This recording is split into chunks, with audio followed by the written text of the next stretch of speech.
honor of Global Fertilizer Day, I say thank you to all that had a hand in growing our food. किसान, वनस्पति वैज्ञानिक, कृषि वैज्ञानिक, जो भी जैसे भी हमारे खाने और फसलों को स्पर्श करते हैं。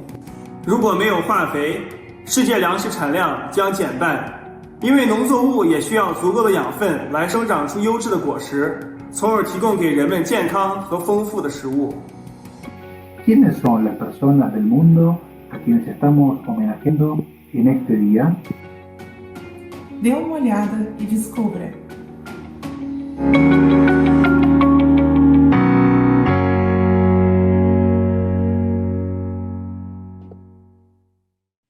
Good morning and welcome to the Nutrient for Life celebration for Global Fertilizer Day. We are so glad that you can join us today. My name is Carl Barnhart.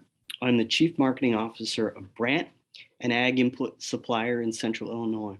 But more importantly, I'm going to be your host for the next 3 hours as we celebrate one of life's most important and least heralded ingredients, fertilizer.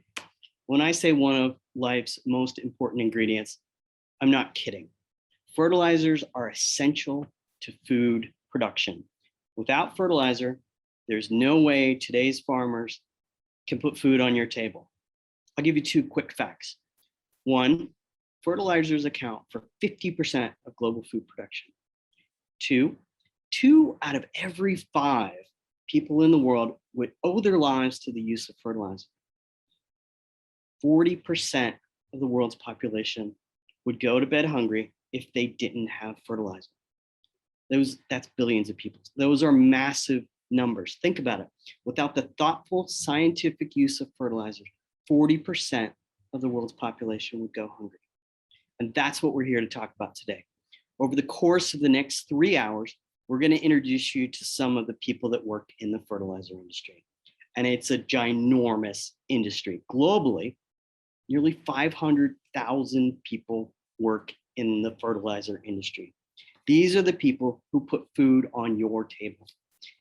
These are farmers, they're accountants, they're programmers and IT specialists, engineers, marketing guys like me, logistics experts, truck drivers, lawyers, lobbyists, miners, manufacturers, agronomists, and scientists. They come to the industry with all kinds of backgrounds and degrees. Some start right out of high school, some go to trade school, some go to 4-year colleges. We have our fair share of advanced degrees. And I'm excited to introduce these folks to you.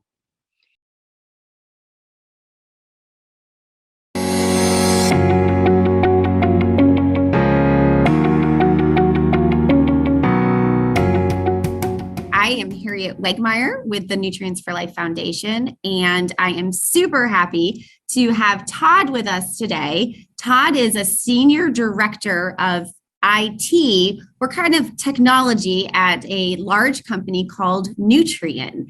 And so we're excited to have him here to talk about technology. So when you think about the fertilizer industry, I'm not sure that technology is the first thing that you think of. Agronomy, certainly, but technology, there's so much going on. And so welcome to our Global Fertilizer Day celebration, Todd.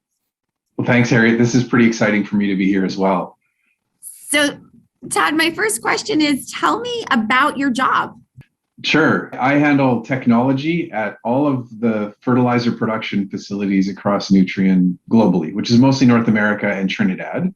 But anywhere where we produce nitrogen, phosphate, or potash, my team is responsible for all of the technology that goes into keeping those plants and mines safely running for operations, and then also thinking about our future and looking at how we can use technology to do things like get into teleremote, semi-autonomous, and autonomous mining half a mile underground at our potash facilities, or using big data sets to understand how we could optimize energy consumption at our plants to not only help with sustainability in the environment, but also obviously help to produce our fertilizers at the lowest possible cost for our farming customers. So Todd, I just came up with a whole bunch of questions in my mind, and I'm sure many of our students listening in today have questions too, but the big one that popped up was autonomous mining. Mm-hmm. So I'm having a hard time thinking about how you can do that from an office location. Right. Tell me.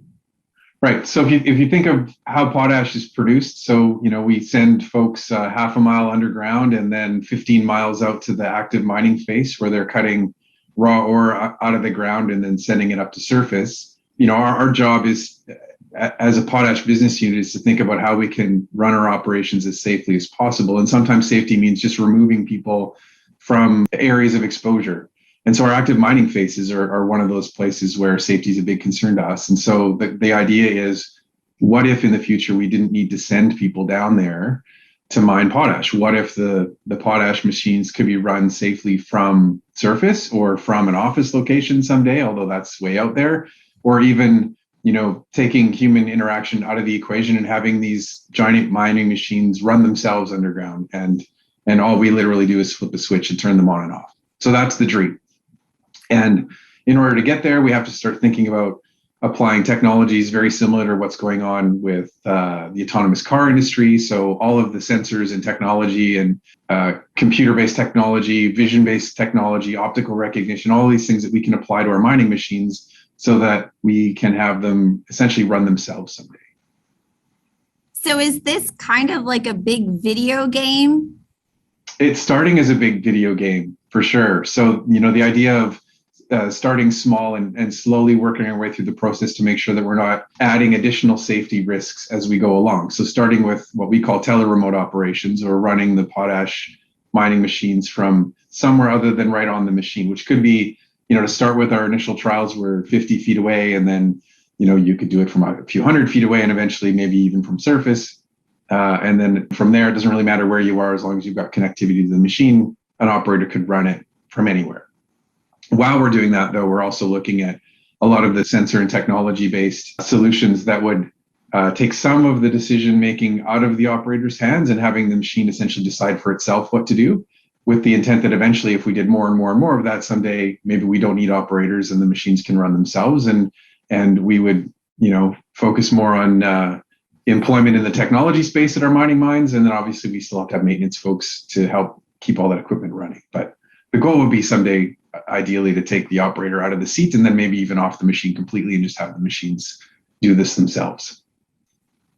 So I have to ask, so you said you've kind of started testing this at like the on-ground level, like with a person not far from the mining machine? Correct. I want to be honest, this started with, we're a supporter and a helper to our operations folks. Our operations folks have been working on this for a few years, and we've just, in the last number of years, started to work together so that we can inject some of these new technologies into it. But as of right now, we have the ability at a few of our mine sites to run our machines away from the machine itself. Yeah.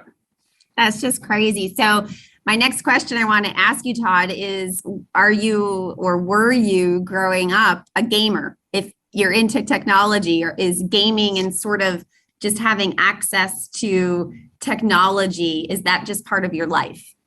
I'm going to date myself because I was more of like an Atari 2600 kid than gaming as it is today. It's fascinating to me to see where the gaming industry has gone. Certainly that is a lot of the technology that we're putting into potash mining. That is almost what it seems like. We're building, full 3D models of underground, not just the mining machine itself, but all the equipment behind the mining machine, so we can give the operators, when they're not on the machine, sort of contextual or situational awareness. So three-dimensional view of what's going on right around everywhere where they're mining. And to me, that just screams video game development, essentially, but in a completely different setting, which is, the mining space, but essentially the ag space as well, because the intent here is to safely produce potash so that we can get it in the hands of our farmer customers so they can grow food to feed the world. Fantastic. So what was your career path to the job that you currently have?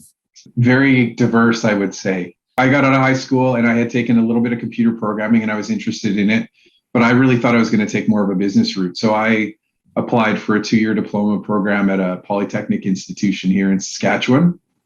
And the first year was very diverse. It was economics, finance, stats, and one computer programming class. And I finished that and decided I was going to go back and try my hand at university and really went a completely different direction. So I majored in history with a minor in English for a few years, and then finally decided that was a bit of a passion of mine and I really enjoyed it, but it wasn't going to be something that was going to get me a a career that I thought I would be, passionate about or interested in.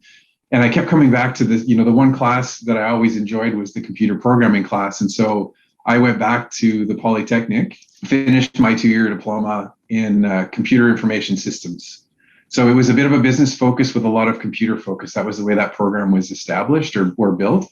And it was a perfect blend for me, because it was always about learning how to apply technology, but in the sense of how to use it to solve business problems. And so having a bit of a business background in the program was really important for me, and just sort of set me up to keep going from there. So how long have you been with Nutrien? I started with Nutrien just over 5 years ago. Yep. And I started in the potash business unit, and then as part of the merger that happened to create Nutrien, which is a much bigger, more global company, I was promoted to senior director and took over nitrogen and phosphate as well. So did you see yourself ending up in working in the fertilizer industry? No, this is a big surprise to me. I mean, growing up in Saskatchewan, potash is a huge part of the economy here. Through my whole life, I've known about the potash industry in Saskatchewan, and it's always been fascinating to me that as big of as an ag province as we are a big farmer community here. My family came from the farm. Potash has always been a big part of the province as well, and underground mining is part of that. It's always been fascinating to me that we're farming the surface, and then half a mile underground, we're pulling fertilizer out and getting it ready for the world to use to grow food. It's just amazing. So I didn't expect that I would end up in this industry, but I always tell everybody that this is by far the coolest job I've ever had in my career. Getting to apply technology to something like a giant underground mining machine is just super fascinating for me and completely different than what I've done elsewhere in my career. And I can't imagine doing anything else. So it sounds like there is a whole bunch you love about your job. What do you think is most challenging about your job?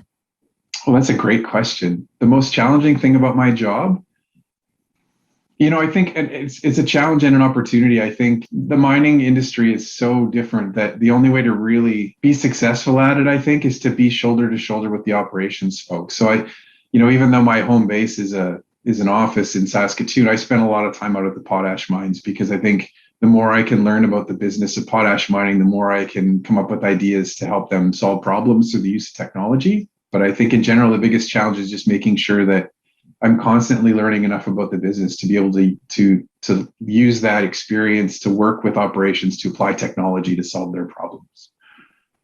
I love that, Todd. And one thing that came to my mind is you're talking about working in the information technology, the technology side of things, but you're not just tied to your desk. You are out, you are active problem solving. So I think for all of our students, just thinking about there's different forms of technology work that you can go into, and what Todd has just shared with us, I think is, to me, opens up a little bit of a different vision of what that can mean. Yeah, that's exactly right, Harriet. And I think that's what's been exciting for me throughout my career. So when I started, I did start behind a keyboard. I was building software for business customers and doing lots of different things. And, throughout my career, I've gotten an opportunity to learn lots of different businesses. I worked in the energy production space or the utility space, and I've worked in land registry space before, lots of different opportunities. But what's always interested me is being able to understand the business. And so in this job, being in ag or in mining, I get a chance to go out into those worlds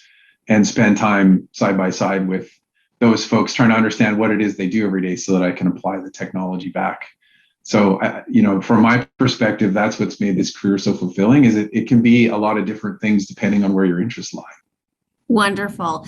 So one last question for you, Todd. What advice might you give to students who, maybe are thinking about some sort of tech job in the future? Any advice you have for them? I'd say look at the programs that best suit maybe where your interests lie. Because at the end of the day, I think you want to wake up every day being excited about what you're going to go to work and do that day. From my perspective, I took a program that had a very heavy business slant to it as well as the technology slant, and that has served me well. There's other folks that I've worked with over the years that sort of went pure computer science type roles through a university or college, and that has served them well because that's where their interests lie. So I think technology is such a broad space that there's lots of programs out there. They each have a little bit of a different aspect to them. And so pick the one that you think is most in tune with your interests and your passions. Because I would say the best advice I could give anybody is when you get out of college or a polytechnic or a 2-year diploma course, it's just come out with something in mind in terms of what gets you passionate about getting up every morning and going to work. And then everything else from that becomes easy. Wonderful, Todd. Thank you so much for sharing your knowledge and your career path with our students today as we celebrate Global Fertilizer Day. Thank you for having me, Harriet. This is great.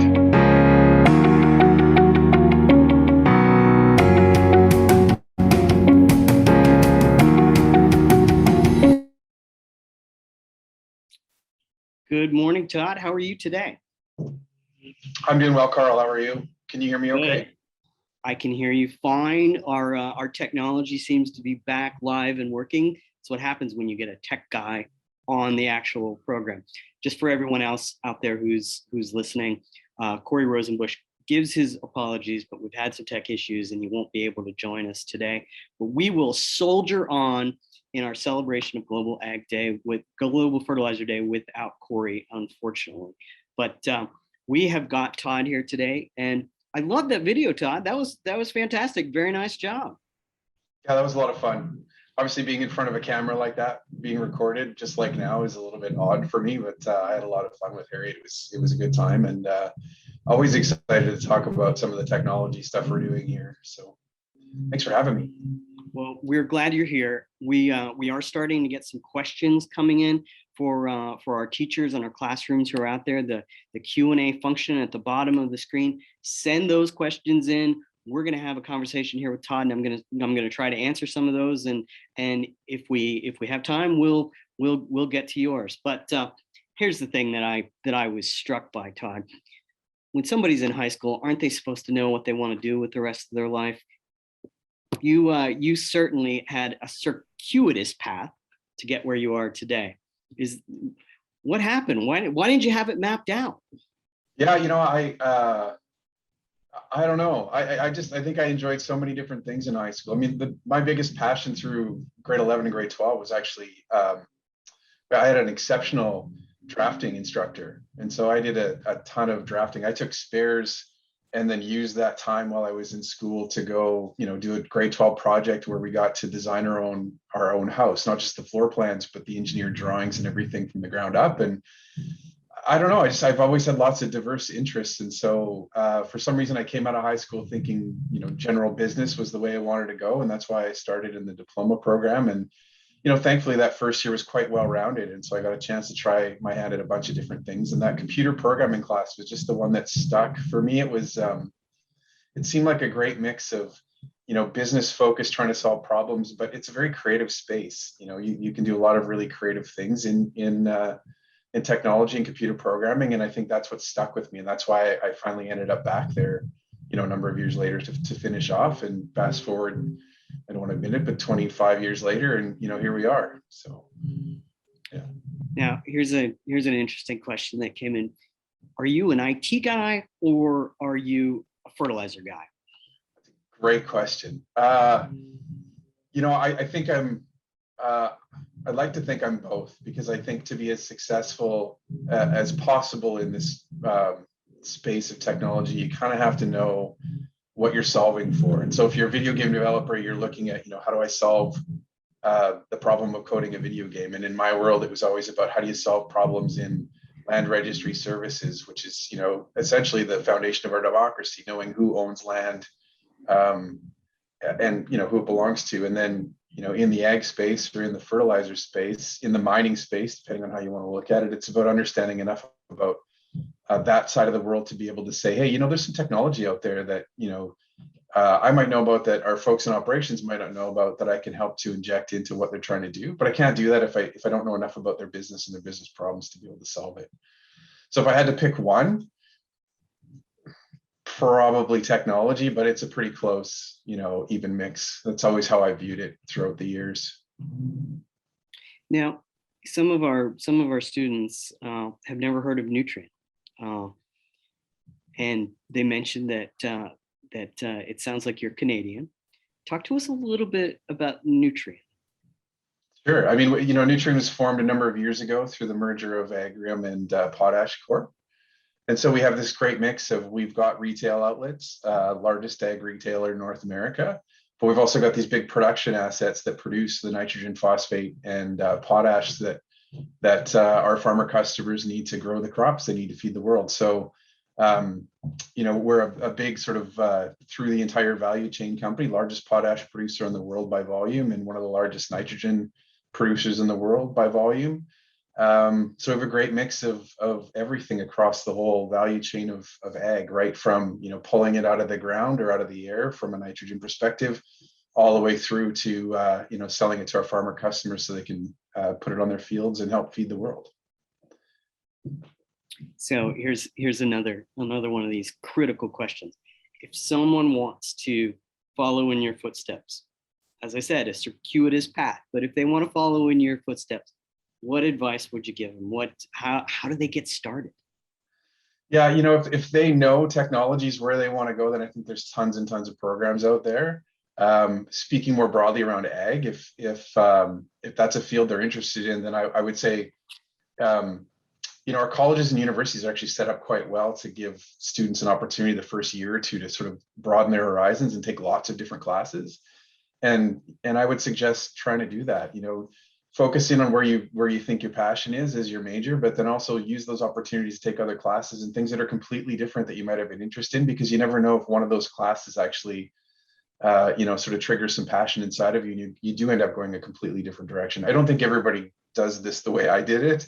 I'm not sure I'd even recommend it, but it's an interesting way to get to the end game for sure. But and I think if technology is the way you want to go, but you're also interested in the business side of it or focus of it, then I think that's where I would start, is starting with a computer science program, but see if you can round that out with some different business classes, whether that's economics or stats, accounting, you name it. Just sort of round out your education a little bit, so you come out of college or university with like me, a polytechnic or a diploma program with a little bit more than just the key aspects of your major. Let's talk a little bit about fertilizer. And I think some of our listeners would be interested and surprised to learn that a lot of fertilizer is mined out of the ground. You talked about that a little bit with Harriet. Can you talk a little bit more about where fertilizer comes from? Sure. I mean, well, let's start with, we'll do all three if we have time, Carl. I don't know if we got time. Go. Just very basically, you can read up on nitrogen and understand how it's made, but essentially it's pulled out of the air. These giant furnaces, you inject air into it, you split the molecules, and you do a bunch of processing, and out the other end comes refined nitrogen in various forms that are used for different things. Our two open pit phosphate operations down in the southern United States, it's basically either on the surface or just under the surface. And so in one location, we essentially just start digging it right off of the surface and sending it out to be refined and milled into phosphate products. And in our other location, there's a certain layer of earth and dirt that sits between us and the phosphate that we need to get to. So we have to sort of scrape off that overburden and get to the phosphate stuff. With these, giant drag lines that are the size of a 2-car garage that actually move around. So I always think of, for anyone who's ever watched Star Wars and the AT-AT vehicles that they have, they're these giant things that have feet on them that move around. And essentially their job is to dig out dirt and dig out the phosphate raw products so that it can be sent off to the mill for refinement. And then potash takes various forms in terms of how it's produced, but for us, the vast majority of our potash is found half a mile underground. And so, we have cages where we send workers down, big elevators that go half a mile underground, and they hop into a Jeep or a transport vehicle and drive up to 15 miles out to the active mining face, where they, historically hopped on these big machines that are 16 feet wide by 8 feet tall, varying sizes, of course, but and they push that mining machine into raw ore, and out comes the stuff off the back, and there's a series of belt lines that bring it to these giant skips that hoist it up to surface into a mill for refinement. So it's basically a giant underground mining operation. And from that comes the three ingredients that help to ensure we can feed the planet, that our farmers have got the inputs they need to help feed the planet. So it's neat stuff. And you're trying to figure out how to mine some of this autonomously. Correct. With robots, basically, right? Yeah. Or taking our existing mining machines and retrofitting them with the same types of sensors and technology and equipment you'd find in autonomous cars. so that we can first start by helping our operators that drive those things today and make it possible for them to drive it from somewhere, behind the machine or on surface, which we're able to do today in a few of our mines, and then eventually take some of those decisions through technology, let the machine decide for itself how to mine properly and appropriately, and then remove people from harm's way. And I think there's tons of opportunities to help augment our workforce in different ways, but get them away from those locations where it's not as safe as we'd like it to be. Wow, it's fascinating stuff, Todd. I could sit and chat with you all morning long, but the people who are keeping the time would tell me that I need to move on. What you've done this morning, though, and I appreciate and I thank you for, is that you've made IT incredibly interesting. IT in the fertilizer space, incredibly interesting, and we thank you for you. We wish you the best of luck, and thanks again for coming on today. Well, thanks for having me, Carl. Thank you. Thanks, guys.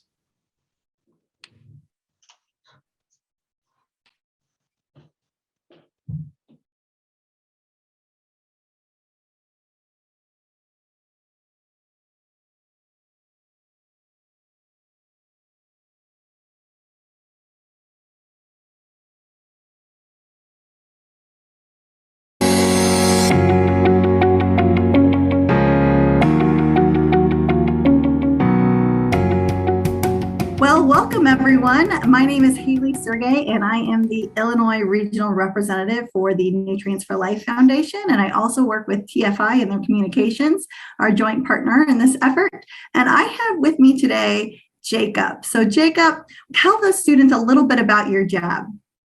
Yeah, so that's a big question that I can, try to narrow down here. But I work for Brant, which is a ag-retailer in Central Illinois, and we also sell products all over the world. But in my job, I do a lot of the precision ag stuff. So that precision ag definition is a big definition, but I get to play with a lot of the fun toys like these drones. But I also do a lot of the data management. So, all the monitors that are in those combines, in those tractors, I get to help all the growers, try to best utilize that data and stuff like that. I also help educate the growers on a lot of these software systems that are out here. So we all know all these different software systems. They all got to talk to each other. So that's one thing that I try to help the growers with.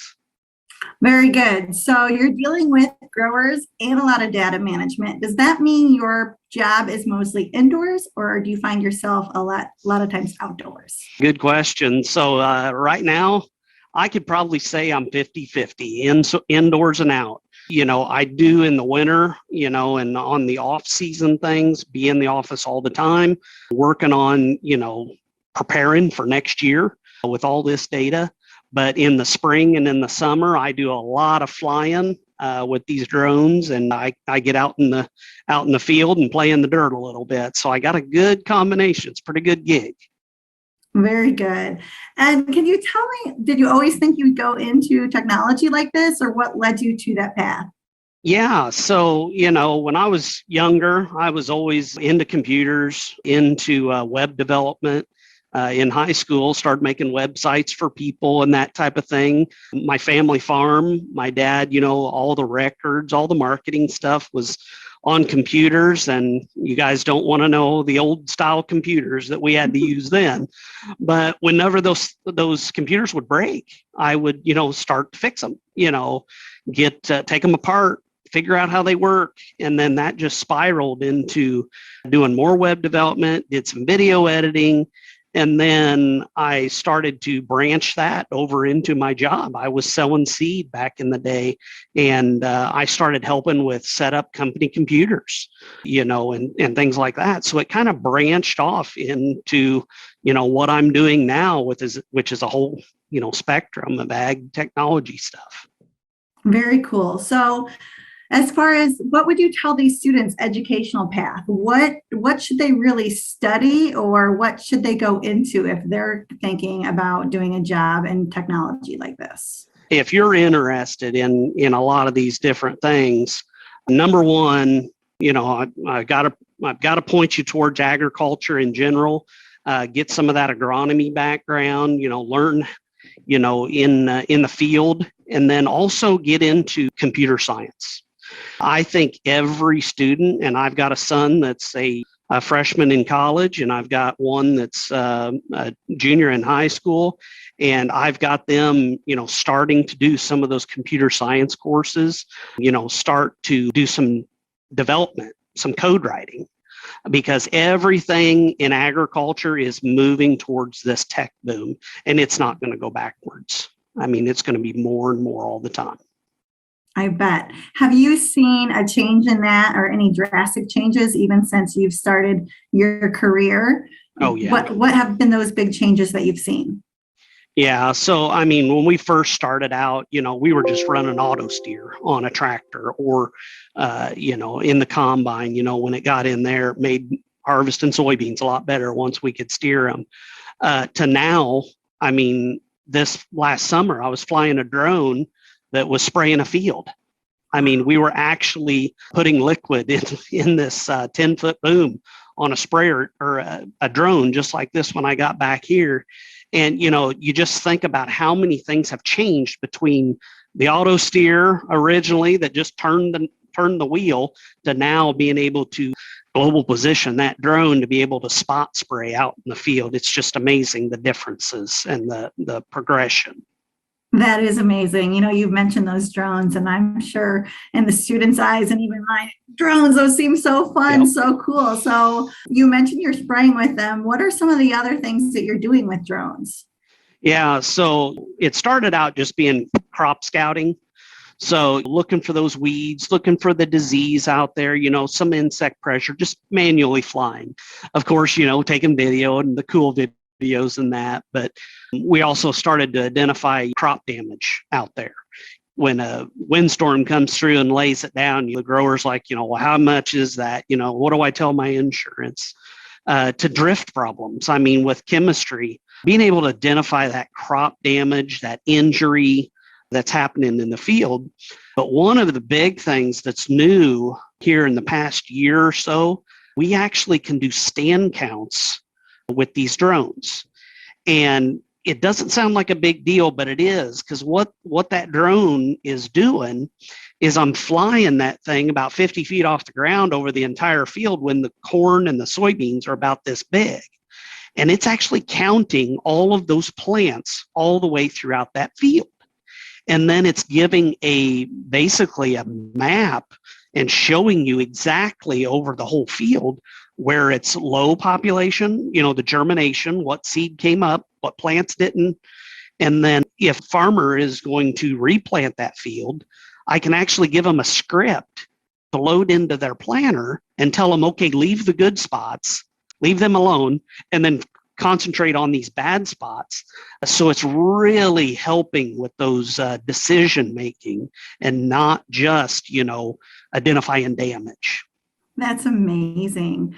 Is there anything that you want to point out on the drone? I don't know if you want to bring it in the camera and kind of show us how it works. Yeah, so this one here, this is my new one. So of course I like it best, but this one's actually pretty expensive, but it's got a payload of like all the way up to 50 pounds. Now, what we're doing with it, with doing stand counts and that, all it's doing is actually mounting different sensors onto the drone. So on this drone here, you can see one of these sensors, and what it is it's got a true NDVI sensor and then just a regular RGB, a red, green, blue sensor. But this NDVI sensor is very key in a lot of identification in agriculture. And basically what it's doing, it's looking at the biomass of the plants that are out there. Well, what's that? Well, it's basically measuring what's green and what's not green out in that field, or what is more green than the other out in that field. So it really helps identify good spots and bad spots all throughout, that field. But that's really what that NDVI image, and we usually do it, about when the rows close, when you can't see between the crop. That's pretty much when we start flying that NDVI. That's amazing.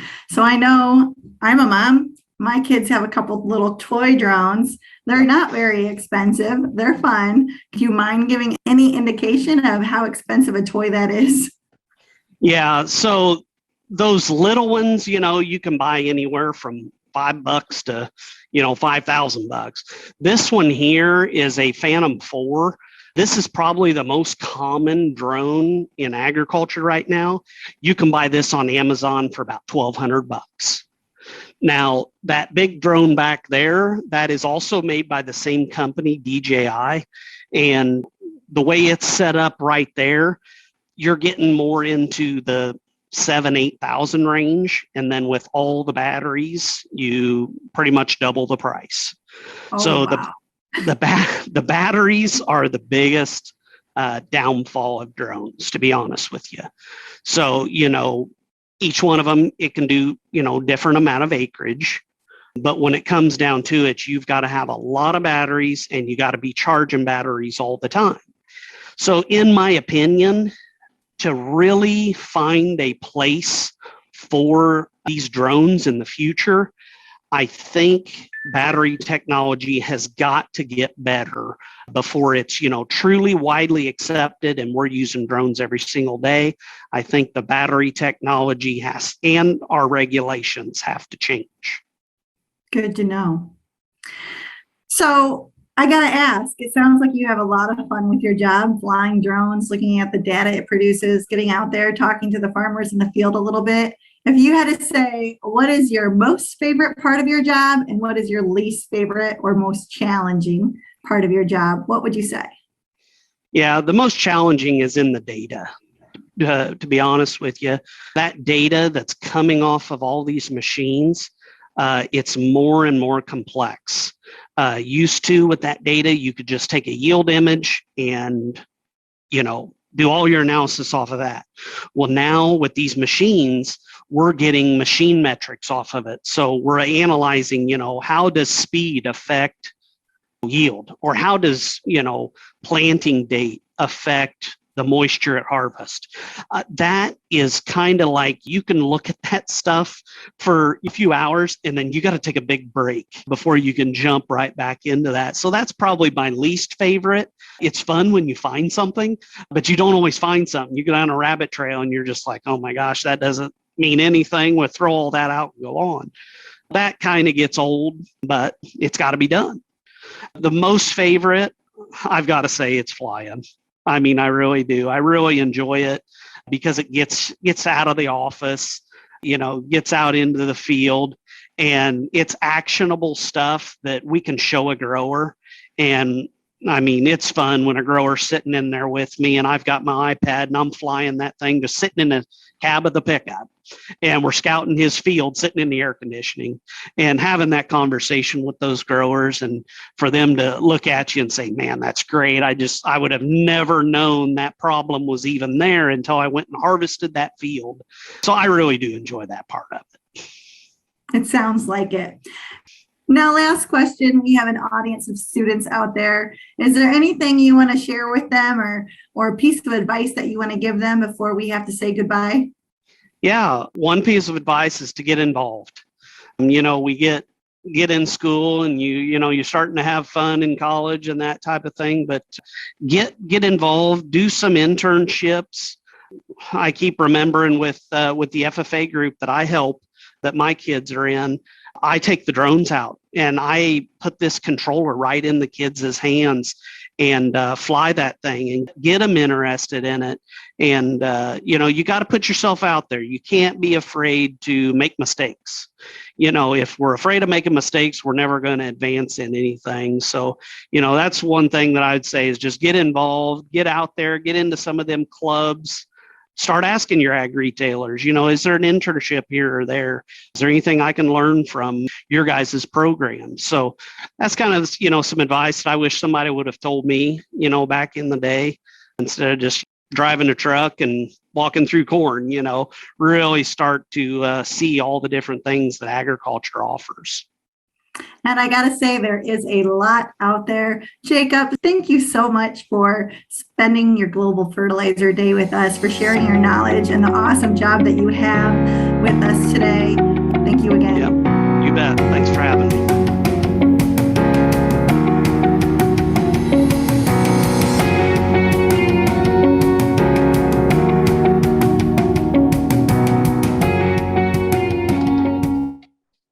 Good morning, Jacob. How are you today? Good. How are you doing? Did you change your shirt since last time? Yes, I did. I got a different one underneath. The outside one's probably the same though. All right. Well, for those of you who don't know, we are both flying the Brant flag today. We work at the same company. Jacob and I are friends and colleagues, and I appreciate you being on our celebration of Global Fertilizer Day today, Jacob. Thank you very much. For you teachers out there, there's a Q&A section. If you've got questions for Jacob, if your students have questions for Jacob, we've got some of them coming in now. Put them in the Q&A at the bottom, and we'll try to put Jacob on the spot and make him answer some tough questions, because otherwise I get to ask you questions, and I have a lot of them. First off, where are your toys today? Where are the drones? Yeah, the only one behind me is probably that one that we crashed there last year, but the rest of them, one of them's in my truck. I was actually out flying yesterday looking at a field of beans that had something weird going on, and we're trying to troubleshoot. So we just took that drone out there with the agronomist, and we threw it up there, and we're getting ready to look at it and really try to figure out, what issue we had out in that field. So, did you figure it out? Well, not quite yet. It looks like a spray pattern problem. We thought maybe it was a planter problem, but it's really cool. I can get that, that image directly off, and it's a 4K image. So, and I flew it like 300 feet yesterday, and to be able to zoom down in from that and start to look at it, we quickly identified, well, it's not a planter problem, because going around, we can see the pattern of damage goes out into the other rows, and we're like, well, that's obviously not a planter problem. So now we're going down the path of what applications have gone across that field. So it's pretty fun to kind of just try to figure out that puzzle, that all those different passes across the year, and try to figure out exactly what went wrong or what damage occurred. So you're really the eye in the sky then, out there in the fields. Yeah. So, I mean, just having the ability to get above something and look at it, it really has changed a lot of things. You think of these agronomists, and they're out there, scouting all these fields, seeing what weed damage is out there, or, what disease damage, later on, when the corn's above your head, and trying to, walk through a whole field, it's challenging. Any agronomist would tell you that, that's probably the least favorite, is walking through corn that you can't see the top of it. Well, when you got that drone, I mean, it really does make you more efficient. Being able to, identify problems, you can cover a lot more ground, or it could just give you a place to start. If there's a problem at the other end of the field, instead of just willy-nilly walking out there, you can walk to that area. So it's pretty fun to be able to be a part of it. Finally got a question that came in, Jacob. Have you crashed a drone? Yeah, of course. Yeah, I'll wrap myself out here, guys. So this is one that we had go down it was about a year ago, and we had no idea where it was, and it was actually a software glitch, and it took off. We lost connection with our controller, and odds of finding it are near impossible. Well, a year later, that grower said, "Hey, did you lose a drone out in my field by chance?" And we were like, "Yeah, about a year ago," and he found it with his wheel. So actually, I mean, that one actually can be repaired. I mean, the landing gear and one of the arms here, but the motors and everything. So that's another part of this, guys. I mean, I can learn how to take a drone apart and fix something. I had one where I was, just doing a video, and I was too close to a building and hit the building. And I took that sucker apart and I ordered the parts off of Amazon and I fixed it myself. And, now I'm not afraid to put yourself out there, not be afraid to make some of those mistakes. And you know what? If you crash it, and then you get to learn of how to put it all back together.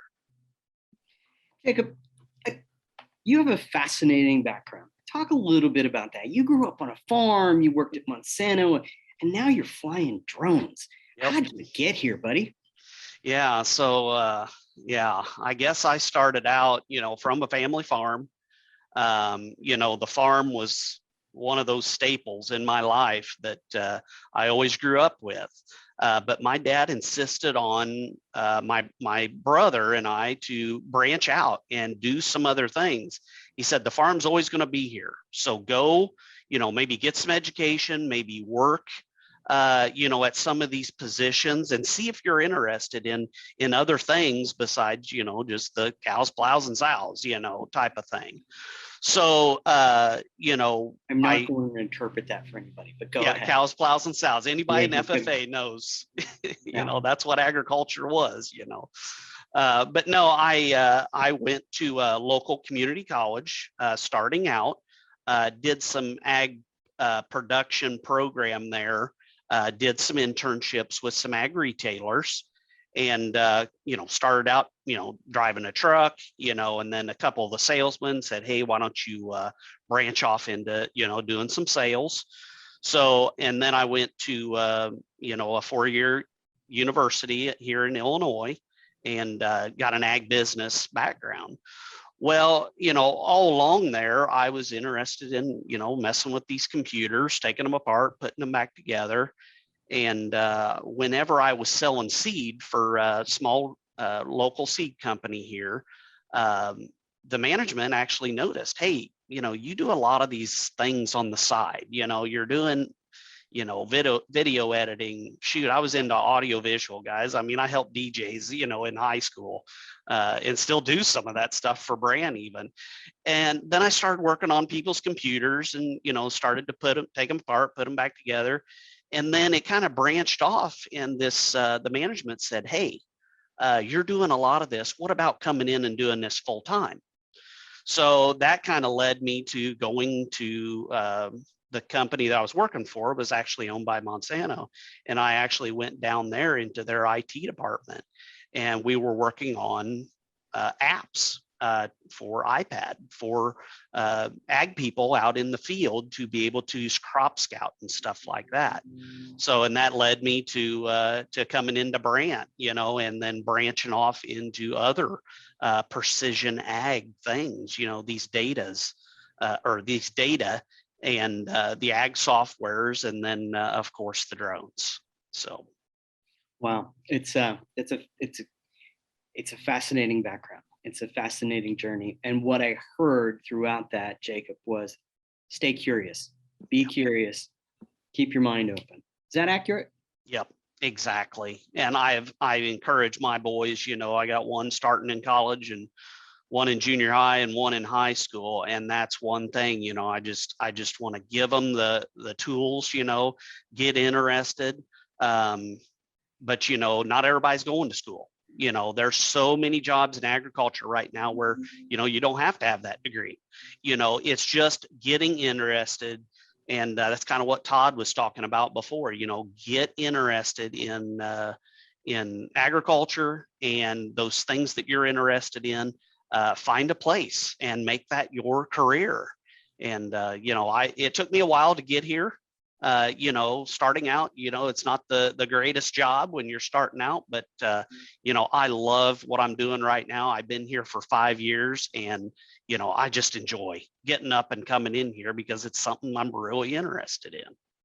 But, maybe be a little bit more granular. How does somebody get started in this? You had an advantage in that you were on a farm. So you understood agriculture. You had role models around you. If if someone is watching this from an inner city in Louisiana, doesn't know anything about agriculture, how do they get started, Jacob? Yeah, so that's a good question. I gotta, refer back to the FFA and the 4-H programs. Yep. I'm really involved with, and I keep remembering when I was in school, going up to some of those inner cities, like Chicago, so close to us, and seeing a lot of those kids. They took 3 buses to school. And they got involved in ag programs. They may have been hard to find, but they got involved in those ag programs, and it's amazing the relationships that you will learn being involved with that stuff. Even though you might be from an inner city, or just don't have access to a farm, getting involved in some of those clubs and that, you get to know these other people that have some advantages. When I was down in Monsanto working in IT, majority of those people had never been on a farm, never set foot on a farm. And you think, man, you're in agriculture. How in the world, did you get here? So, it's not always about, being on a farm. I mean, all those IT people, but, I made it a mission to get a lot of those people to step foot on a farm. I would bring, van loads of people just to, a couple hours to be able to see, exactly what are we doing, with all these IT platforms and that we're creating these apps. Well, get out there in the field and really see, what they're doing. But yeah, get involved with your local FFA, your local 4-H. If you don't know how to get a hold of them, this organization right here is a good one to point you in the right direction. We have a couple more minutes, Jacob, and I encourage our teachers and our students to put up any questions in the Q&A box. But one thing you mentioned, Jacob, which I wanted to come back to, was internships as another way of getting started. Talk about the internship that it sounds like you had, and do your boys ever do any internships or anything? Yeah. So that's a good point. Whenever I was actually in high school, they had a school to work or something like that program, and I worked at a local FS that had a gas station, and that kind of branched over into my college days. I worked for an ag retailer, as an internship. Started out working on a piece of equipment, driving a truck here or there, scouting some fields, but that got me interested in an internship with a chemical research farm, out that, I never really thought I'd be interested in something like that. Well, I was doing that for, off and on for a couple summers. And then I realized, what, that really isn't a focus. But what I learned there was I got introduced to these chemical reps and these seed reps. And I thought, man, look at that job that they've got, driving around, talking to them people, talking to all the different retailers. So it was kind of this whole progression of, internships, starting out, just helping at a gas station, and then, snowballing into, getting to know these reps. And then all of a sudden, hey, I want to go to the 4-year university, get a ag business degree or some type of degree. That way I'm qualified to have one of those bigger positions. And, but you got to start somewhere. Yeah, it comes back to that. And it also comes back to staying curious. We got one last question for you, Jacob, that came in for you. Do you ever race your drones? No. There was a local group here in Springfield that had a racing course. Is this one of those things I'm not supposed to know about, by the way? No, I mean, it's good for everybody to know about it. It's two different worlds between these drones and the racing drones. Those racing drones, you got them first person goggles on, and you are really dialed in. To be honest with you, I probably can't think that fast to dodge in and out of those courses. Good thing about these drones that I do, majority of the platforms, they fly themselves. So all I got to do is manage them going up and coming back down in the data. So not saying never, but I have not done the racing yet. I think that's kind of the motto of your life, Jacob, not saying never. And I think that's a great lesson for all of our students who are listening here today to take away from this. There's no straight path to a job in agriculture, working in the fertilizer industry broadly. And our first two guests, including my friend Jacob Winans here, has really shown us, keep your mind open, stay curious. You never know what you might learn. Thank you, my friend. You did a great job. We appreciate it.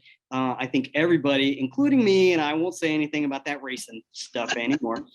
I've learned a few things, and we really appreciate your time here, Jacob. We're going to take a quick break and come back with another technologist. Thanks, Jacob. Thank you.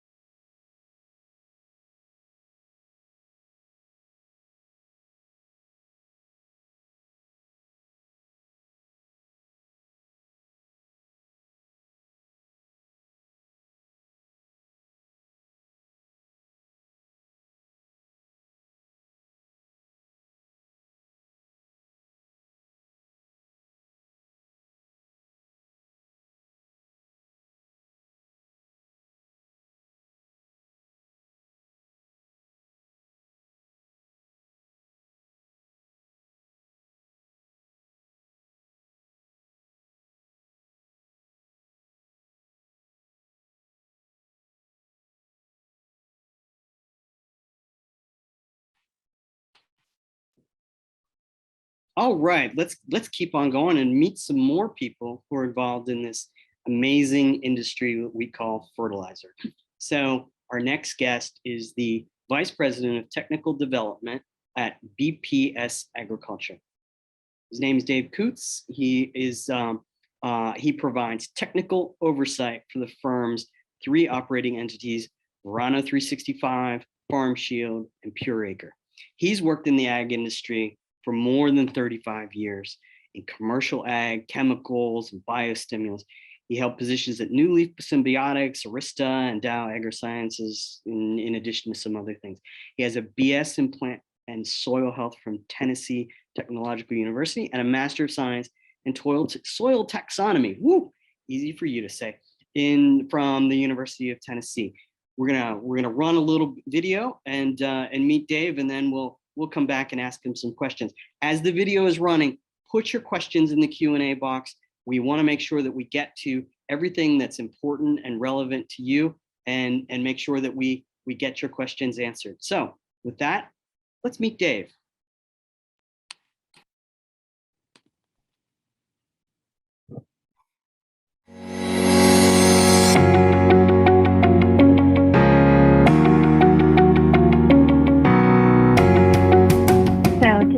I just want to thank all of the teachers and the students for joining us here today on Global Fertilizer Day. And I have the great pleasure of interviewing Dave Quartz with BPS. Dave, if you would like to give just a little bit of background on your role and your company, just to let the students know what it is that you do and a little bit more about BPS. So my name is Dave Quartz. I am Vice President of Technical Development for BPS Agriculture. BPS Agriculture is a holding company that is the sole owner of 3 different verticals. One of them is called Verano 365. It's focused on the closed environment agriculture, ornamentals, nurseries, those type of things. And we develop products specifically for that industry. Then we have another vertical called Pure Acre, which is probably my favorite because that's what my background is. And that's a broadacre agriculture nutrient management company that we develop products to help growers, better utilize their nutrients that they utilize for their production of corn and soybeans and those type of things. And then The third vertical is one called Farm Shield, and Farm Shield is a pure licensing business that we utilize to engage with the large pesticide manufacturers throughout the globe, and basically utilizing our core technology to potentially reduce pesticide application active ingredients. And so in my role, I'm responsible for a lot of the external testing. Before we can put a product out, we have to put it through vigorous testing, and we do that internally, but we also coordinate with universities and also third-party contract researchers. And so that falls into my camp to take care of. And then I also handle a significant amount of the regulatory. And so in that type of role, I actually engage with the local state regulators or federal regulators to make sure that our products are evaluated and that they have the ability to be sold in the states that we want to sell them in. And so that's probably the biggest two things that I do. I also am very involved in the product development process, from conceptualization, from our vertical presidents or our customers, and then kind of put those together and do business cases. And I work on strategy. There's all sorts of things you do when you're in this type of role. So it's very interesting. So Dave, what is your educational background and how does it tie into all the various things that you're doing today, or does it? Yeah, that's a great question.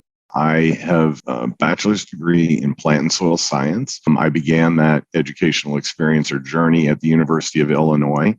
And after my junior year, my dad got sick and he was in Tennessee. And so my mom asked me to come home. And so I actually finished at Tennessee Technological University. It wasn't a great time for professionals to be getting jobs in ag in the late 80s. The market was not great. So I went on and continued to pursue a master's degree, went over to the University of Tennessee at Knoxville and got a degree in soil taxonomy. It's basically the classification of soils, what kind they are and what they do and how they, can grow things and percolate water and those type of things. And that led me to, once again, not a lot of government hiring. I was actually planning on being a soil scientist with the SCS, which is now the NRCS. That didn't work out. And so I took a role with a federated cooperative on the East Coast of Maryland, Southern States Cooperative, and got thrown right into selling fertilizer, believe it or not. That was kind of my first job out of school. And from there, went to another co-op, and my career has been fundamentally always in ag. I've spent from the retail side of ag, where we're selling directly to farmers, to I've been involved as a basic manufacturer, both in technical agronomy as well as product development and marketing and sales. Let me tell all of you, you will all sell something in your life. You will sell, whether it's yourself or your company or your products. Don't take sales lightly because it's really important. Spent most of my career killing things, basically weeds, insects, diseases, bacteria, bad things that have negative effects on crops. In the later part of my career, the last third of my career, I've transitioned into where I'm spending a lot of time trying to help crops do better, and do that through nutritional use efficiency by using biosolutions or biostimulants, as they're sometimes known. We work with different amino acids, peptides, protein hydrolysates, all sorts of different things that we can add to the soil to help plants, utilize their resources better. And so the last half or third of my career has really been focused on trying to, reduce our footprint that we as an agricultural industry have, and at the same time, try to help growers make more with less, if you will, and get the maximum ability to capture the value of what they've purchased or trying to grow. So thank you, Dave. That's pretty incredible. And I really like how you emphasize that your path has not necessarily been a straight one, but it sounds like there's quite a few zigzags in your path.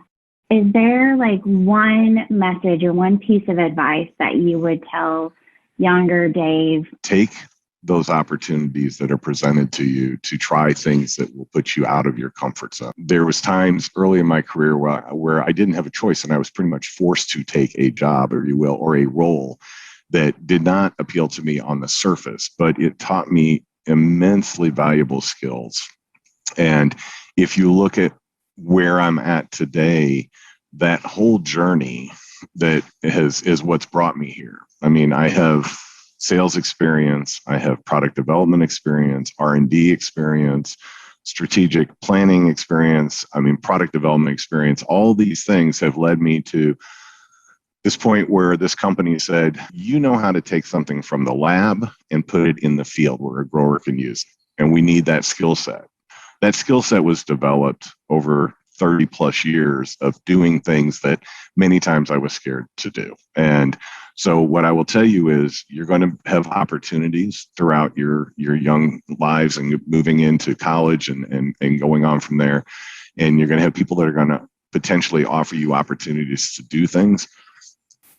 Really try to take advantage of those because it is well worth the experience. And you won't like them all, I promise you. I didn't like them all, but I learned something from all of them, and it was really, really valuable. So take those opportunities. That is great advice, Dave. I especially appreciate all of the lessons learned in even the things that maybe you don't necessarily like, because that just gets you one step closer to what you do like and knowing what you do want to do. With your role being so diverse, you mentioned working with state legislators and in regulations, and then also in the marketing and product development. So what would a typical day for you look like? Bring us into your world a little bit. Okay, so today would be a good day. We can talk about what I've done today. Most days, I have research projects that are going on in the research greenhouse or here in our local lab that we have on the lower level of our facility here on campus. And so usually my day starts with a cup of coffee and the rounds and go check on trials, talk to the research scientists, talk to the head of product development, make sure that we're all aligned, that trials are staying, that we're making steady progress, and just generally get kind of grounded for where we're at in the day. And then, that takes around an hour, give or take. And then, I come up to my office and sit down and spend a significant amount of time dealing with emails, which is just part of the day. But today was kind of an interesting day that I got to go through several different segments of my role. The president of Verano 365 has a product concept that he is, we've built a business case for, which basically says, this is the market we want to try to approach, and this is the products. And so we have to figure out things like, what's it cost to produce it? How much would we sell it for? What's the margins that are involved that we make and that our distribution partners make? And what's the then benefit that the grower will see? And so we start working through all those numbers. So we worked on that for quite a while this morning, a couple of hour Teams meeting with him and got that pulled together. But then it fell to me and it said, can you write a label for this conceptual product? So I wrote a label. And so for those of you who don't know, I guess the easiest thing is that you can go home and turn any product that you have, be it a cleaning product or any, you can find some fly spray or whatever, and you turn that over, and it's going to have a label on it that's going to tell you what the active ingredients are, directions for use, any cautions or, safety things that you need to take. So earlier this afternoon, I wrote the proposed label that is a first draft, and then submitted that over to our marketing department and basically worked with them a little bit to talk about artwork, features and benefits, how we're going to position this and make sure that we're all aligned. And of course, now I'm doing this interview and talking to you all. And then this afternoon, I have a strategy meeting where we start looking at some of the things we're going to be doing with Pure Acre and a product launch that we have going on there for this coming year. So it's kind of it's busy and it changes from hour to hour. It's not like doing the same thing every day, which very much appeals to me. I very much like the people I work with. I like the diversity of this job. If what I'm doing is not working for me, I can get up and go do something else. And that is very, very, very rewarding and valuable to me as an individual and an employee of this company. That's a peek inside or behind the curtain of kind of what my days are like. It definitely sounds like you interact with quite a lot of different individuals throughout the day. And you mentioned you do have an agricultural background. Are there opportunities or career opportunities within BPS Agriculture for folks who don't have an agricultural background or just never been exposed to it before? Absolutely, and that's a great question. In fact, I will tell you that I am only one of 3 people that have an agricultural background or even an agricultural degree. There's only 2 of us that have agricultural degrees. We have chemists, we have journalists, we have marketing professionals, sales professionals, we have research scientists that have backgrounds in all sorts of different physical and chemical sciences and biological sciences. And so agriculture is not, I think, what people generally want to think of a guy out on a tractor or shoveling horse manure, or he's on a little old tractor putting along and growing some corn. Today's agriculture is so dynamic. It's robotics. I was in a greenhouse not too many weeks ago where they have a robot that is actually planting transplanted plugs, plug production, and it's all automatic. And there's a conveyor belt going around, and it's like watching like a robot in an automaker welding. This thing is grabbing plants and putting them exactly where they need to go. Totally, totally awesome. I used to farm in a former life a long time ago, sideline thing. And I have driven with my feet up watching a movie on Netflix and not touched the steering wheel because of the automation that is in the tractor, from lifting the implement to making turns to doing all of that. Drones are a huge thing now where remote sensing is really, really critical. And so engineering, avionics, electronical interfaces, big data. AI, artificial intelligence, is another thing. And so, as I like to tell students that I interface with here locally, ag is not your grandpa's ag or your great grandpa's ag. It has changed tremendously, and there's really not a place that somebody couldn't find a really, really meaningful career in agriculture. And the buzzword now, and I shouldn't say it's a buzzword, it's actually people are acting on it, is sustainability. And sustainability is one of the pillars that we have here at BPS Ag. We're always trying to bring something that is going to make agriculture more sustainable. And so if you have a passion for sustainability, making this world a better place environmentally, and those type of things, ag is a great place to find a home and to try to do that, because we are hungry for innovation and love to see those new ideas coming that can help us be more sustainable. Dave, I love hearing the passion in your voice as you talk about not only your career, but also all of the people that you interact with and what BPS Agriculture is working towards. It's really great. What better industry is there than ag? We feed the world, right? Maybe, just maybe, we have one of the students listening today is going to develop that next product that's going to shift agriculture.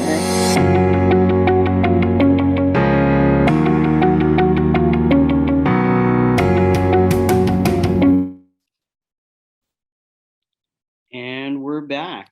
Dave, if you could turn your camera on, we're going to ask you some questions. I'm working on it, Carl. All right, that's okay. We've there had we go. our Sorry. share today. There you are. You can see your smiling face. It's all good. Yeah, we've had some challenges today, but we're getting through, my friend. Nice job on the video. Thank you very much. No, thank you. It was really nice to talk to Melissa, and she had some good questions. So. She did, and we've got some more questions for you that have been coming in here. So don't put your feet up. Get ready to work for me. All right, that'll be fine. Yeah, we got some good ones. So the theme that we seem to be running into today is keep your mind open. You may take a circuitous route, but there are lots of opportunities out there, and don't let any of them pass by. You kind of said the same thing about your career over the years. Is that right? Absolutely, Carl. I cannot, my kids sometimes ask me, they're like, Dad, what are you doing now? Because they have seen me, ebb and flow and transition and get into all sorts of different roles that they're like, you're an agronomist, really, but you're a marketer this time, or you're in regulatory or logistics. I mean, it's just, and it's so the neat thing about all of those different roles that you get, or those opportunities you get, is that it builds you as a person. You get to have all these experiences that you just normally wouldn't do if you didn't take the opportunities. And so I think I said in my video, there was a lot of times that I was presented with opportunities that I either had to take because of necessity, or that, you just said, hey, we want you to go do this for a while. And I did not enjoy all of them, but I got so much valuable, education, if you will. And I became more valuable to my employer as a result of that, because and that's the thing you always have to kind of ask yourself. Everybody's replaceable, so don't ever think that you're indispensable. But the more skill sets that you have and the more value that you can bring to an organization, the more that organization will value you. And so I like, there's a saying about, a jack of all trades and a master of none. And you could probably put that, but that saying goes on to kind of finish up that better to know a lot than only be, this narrow and deep. So I really like the ability to interface with lots of people and have different opportunities. And I think that's my, guidance to young people is, take those opportunities, because there will be a lot of them that'll come along. And so don't turn them down because you're afraid. That's the other message. Go ahead and take a chance and leap. You used the word scared. I think I wrote it down. Yeah. You will be doing something at some point that you're scared to do, and I thought that was particularly insightful for the kids who are watching this. This is about inspiring the next generation. That's really frightening, to do something you're scared to do. Talk a little bit about that, Dave. What do you mean by that?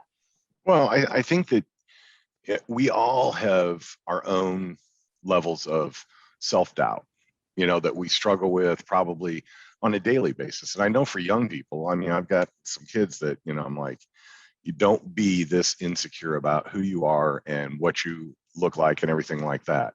And, we all go through that. And so when I was asked to do certain roles that I didn't quite feel qualified to do, I was like, oh my gosh, I don't have the education for this. I don't have the experience, I'm going to, and they just kind of jump in it, and then you kind of fake it till you make it. But while you're doing that, this is the other part of that, is that people, if they offer you something that you're scared to do, you got to understand they see something in you may not see in yourself, and there'll be guidance to help you that. I mean, the other part of this that I know wasn't on the original video that Melinda, we talked about was mentorship. And, that's something that has been super, super important in my career, where, a mentor isn't somebody that just, walks off at a distance and kind of says, hey, you should do this. They really are a partner in your career, and they help guide you. And I've had numerous mentors over my career, depending on where I was in the stage of life. But that's also part of getting through that fear, is to have somebody in your corner that says, you can do this, take the chance and go and do it. And then having the faith in yourself to say, I'm going to go and jump. It's like jumping off a cliff into the lake. It's terrifying. Not that we're encouraging people to do that, Dave. Don't do that. But it's like jumping off the diving board. Right, there you go. It's terrifying looking down, but man, is it fun while you're heading there? Once you jump, so you're ready to run back up there. So it is, and through that, I think that you will find. I know that I found strength within myself that I didn't realize I had, and capabilities that I didn't realize I had, because I was forced into things that was like, wow, I just don't know what I'm going to do here.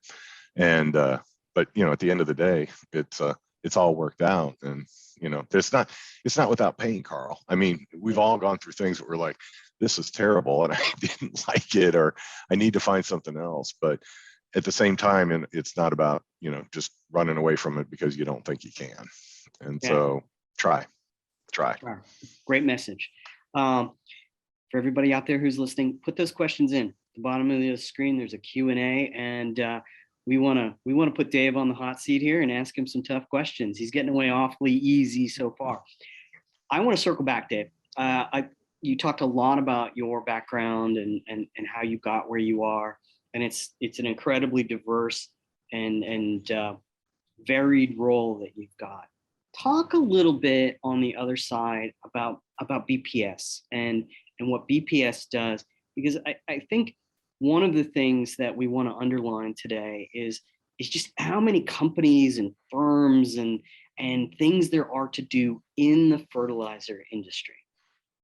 So as I said in the video, BPS is a holding company. So that means we own, we're like the umbrella, if you will, of 3 verticals. And 2 of those verticals, Verano 365 and Pure Acre, are directly involved in nutrient use efficiency, where they are looking at how do we make the nutrients that growers put to the plants more efficient, that they don't wind up in the environment, that they're utilized by the plant to its fullest, that they're not rendered, you know, useless because they've been tied up in organic matter or, you know, what have you. And so we focus a lot of our time on specifically that segment of the business, because it really goes back to the sustainability play. And I know people have heard about carbon sequestration and all the other things that are going on. And part of that is to do that, to reduce like the things that happen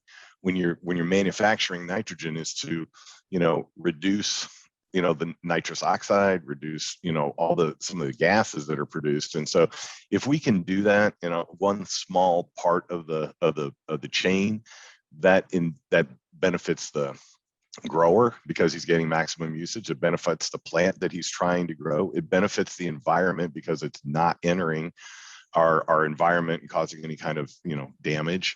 And, you know, ultimately, you know, it's to me, it's a win-win-win-win all the way around if we can do that. And so we spend a lot of our time focused on nutrient management, nutrient use efficiency.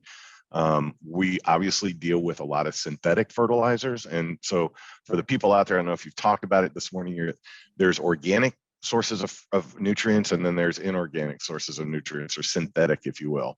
And so those 2 sources are not always equal in their ability to provide plants nutrients at the right amount at the right time, you know, and things like that. And so, you know, not only do we work with the synthetic things that are mostly utilized throughout, you know, here in North America, but we also are working very hard to get organic nutrient sources to be able to play on an equal footing with synthetics. And so that is a big emphasis of both Pure Acre and Verano 365, especially because more and more people, I'm sure, you know, a lot of your parents probably are like to buy the organic vegetables at the grocery stores, et cetera. And so if we can be part of helping that, you'd be able to do that to feed yourselves, then that's a good thing. So. Yeah. Well, maybe you were you cheating on me, Dave? Because maybe you were reading Q&A here, because we've got a very simple looking question that's very difficult, and you were answering some of it as you were talking, even without knowing about it. This is from Mrs. Hodges in her class. Can you speak on how fertilizers have changed over the years, how they've evolved? So I'll give you a quick history.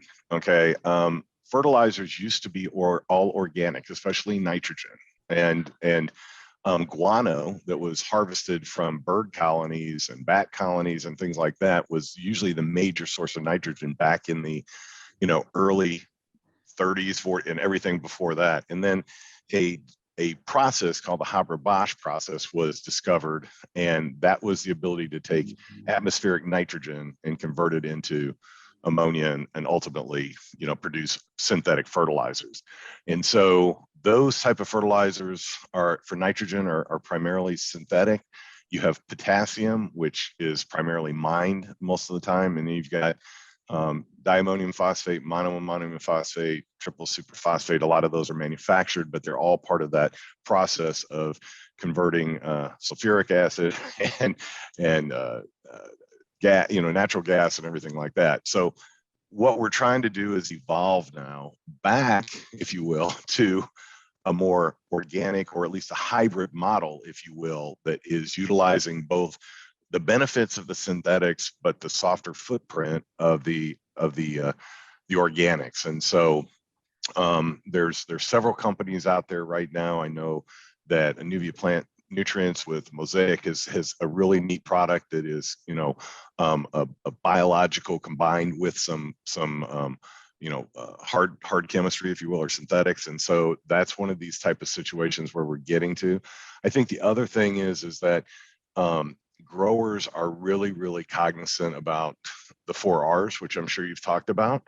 And so where it used to be fairly easy to over apply what you were doing because we weren't soil testing or tissue testing, all of that is going on right now. And so growers are very, very, and economics will help dictate that too. I know nitrogen prices are just out of control. And so they're very, very specific about the areas of their field that have the ability to produce. They take the consideration of price of nitrogen in, they look at the yield capabilities of the crop they're doing.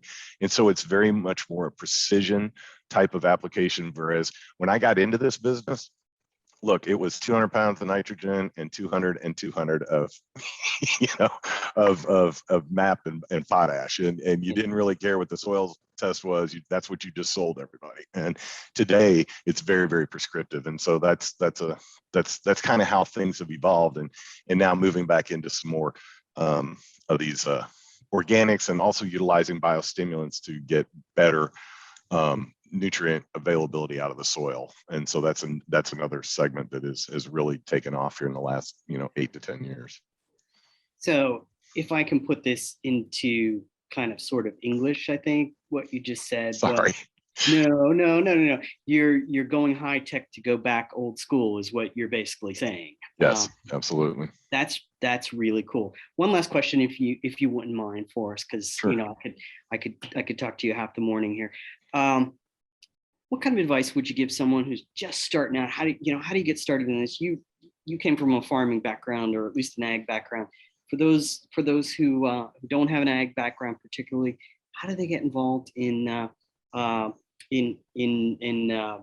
agriculture and in fertilizer? And by the way, we do have one more question after this. So Okay, well, I'll make this one quick. First of all, if you have access to any of the clubs that are available, like 4-H or Future Farmers of America, those are a great way to get involved.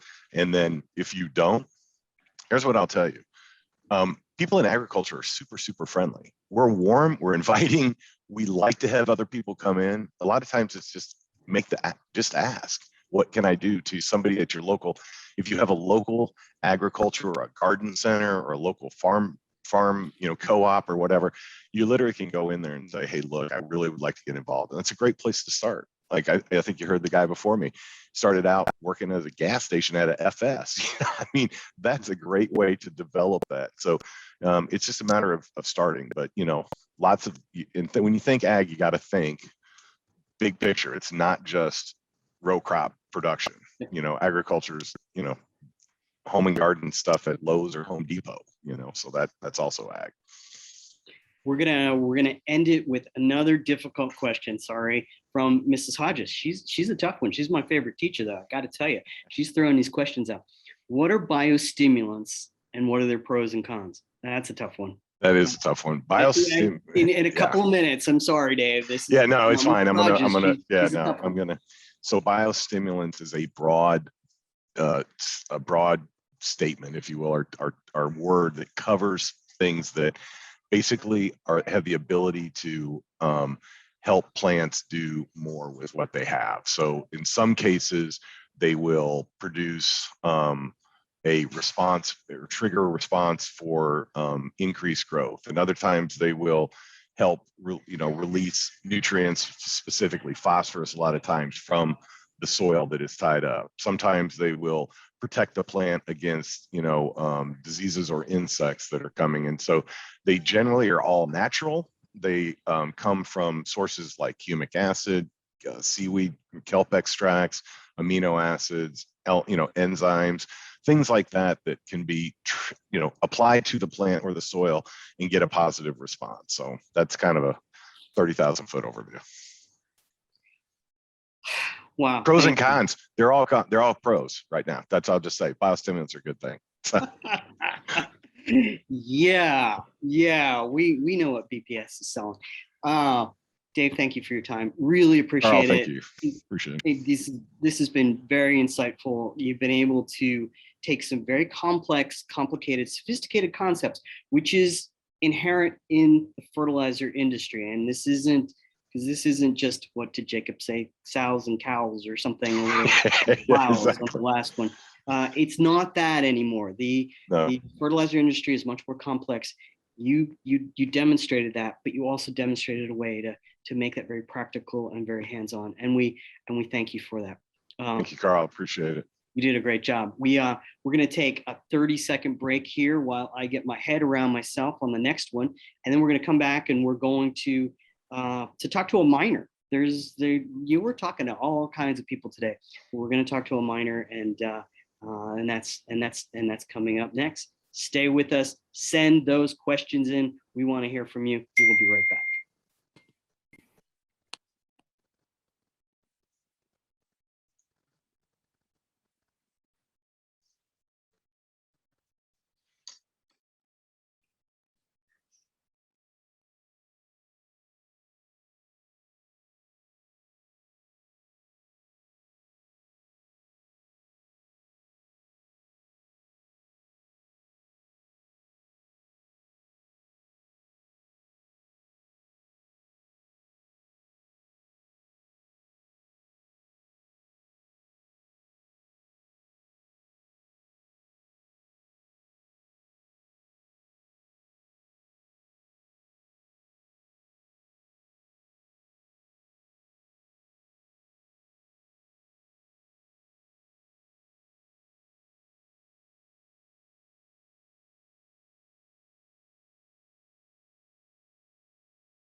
We're back with the Fertilizer Institute's celebration of Global Fertilizer Day. We've got a very interesting person to meet next. Liz Vandell. She's a senior engineering manager at the Smoky Canyon Mine. That's pretty cool. Liz is a miner. She works at J.R. Simplot's Smoky Canyon Mine in southeast Idaho, mining a phosphate shale that is used to make fertilizer for growing food for people and animals. She worked in the coal industry as a mining engineer for almost 20 years, and as an environmental engineer, a blasting engineer, a short-range planning engineer, and she did annual budgeting. She did long-range strategic planning. She did project engineering as well.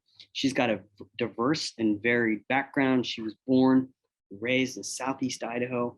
She grew up on a small farm. She went to college in South Dakota, and she learned about mining there and got her interest in it. So let's see a little video from Liz and come back and ask her some questions. But make sure that you fill out that Q&A at the bottom, and we'll do our best to ask Liz those hard questions that I'm sure that you're going to come up with.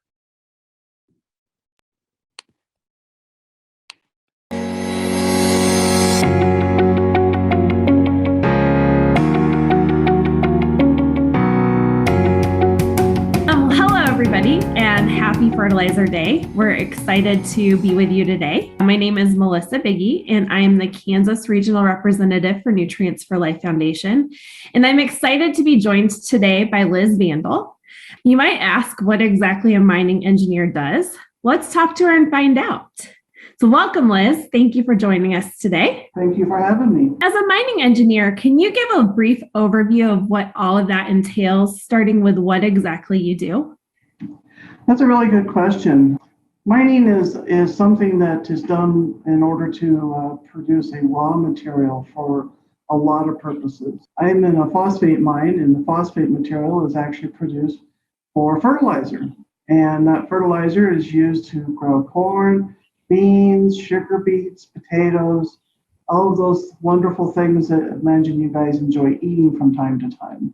As an engineer that works in a phosphate mine, we have a lot of different responsibilities. We deal with planning where we're going to be mining at. Mining is really the activity of digging a very large hole in the ground. But prior to starting the digging process, we have to figure out, well, is there anything there for us to dig for? And so in order to understand that, we go out and we drill these deep holes and we monitor what comes out of these holes and take it to a lab and they sample it. And that tells us, hey, there's something here that's of value that we can go after and then sell. So that's what we've done. We've created this picture of this big body of phosphate ore that we are now creating a big hole around and mining it so that we can produce the fertilizer. As a mining engineer, we also look at the safety of how we're digging these holes so that they're not collapsing and killing our workforce. And that's a very big part of mining because mining over the last several hundred years has been known to be the most dangerous industry that people can work in. And so we take a lot of pride in making sure that our workforce is kept safe. We also deal with a lot of agencies on the environmental front. We deal with permissions from the Bureau of Land Management, from the Forest Service, from the EPA, and all kinds of different organizations that make sure that we are following all of the rules in order to make sure that we're not harming the environment as we're mining. We also work with big equipment. We have huge haul trucks that can haul up to 150 tons of dirt. We have large shovels that we use in order to load those trucks. We have other big equipment that we use for the process. And so we look at how that equipment needs to be set up out in the pits and how we need to produce, at what rate we need to produce the ore that we're mining. So we manage a lot of different things. As I have described, a mining engineer, we are a jack of many trades and a master of nothing. So we do a lot of chemical type stuff. We do a lot of mechanical kind of work. We do a lot of electrical kind of work. So if you look at all the different trades of engineering, you will find that mining covers a good chunk of those different trades. And why did you make this career choice? You know, that's a really interesting question. And when I was working through my profile, it made me really kind of go back and think that through. So I grew up on a farm in southeastern Wyoming, and I absolutely loved being on the farm. We ran cattle. I loved working with the cattle. So being in the ag world was what I grew up and knew. Really did not know about mining in the sense of having an engineering degree, but I always loved watching old Western movies that had mining type activities going on. To my father's dismay, I was always out trying to tunnel my way across the farm from having watched these movies. So there was something, I guess, that really drew me to mining long before I even understood. When I went to college, I wanted to go into architectural engineering, and I, having grown up in a small rural community, really wasn't interested in having to move to a large city. So then I switched over to civil engineering, and that would have allowed me to kind of still pursue my architectural goals, but have a better opportunity for where I wanted to live. My first semester in college, the advisor that was assigned to me happened to be the department head for mining. And in one of my early conversations with him, he asked, would you be interested in being a mining engineer? And I had to humbly say, I have no idea what you are asking because I don't know what that is. And so he went through and explained it to me and made an opportunity for me to go with a student that was working in a small gold mine up in the Black Hills of South Dakota. And spent an afternoon with her and around the big equipment and then this great big sandbox. And I came back and said, I think I'll be a mining engineer.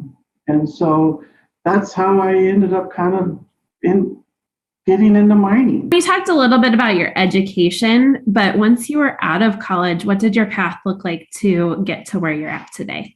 When I came out of school, the mining world was a little bit recessed. There wasn't a huge number of jobs. I'm from Wyoming, and so our largest industry in the state of Wyoming has been coal mining.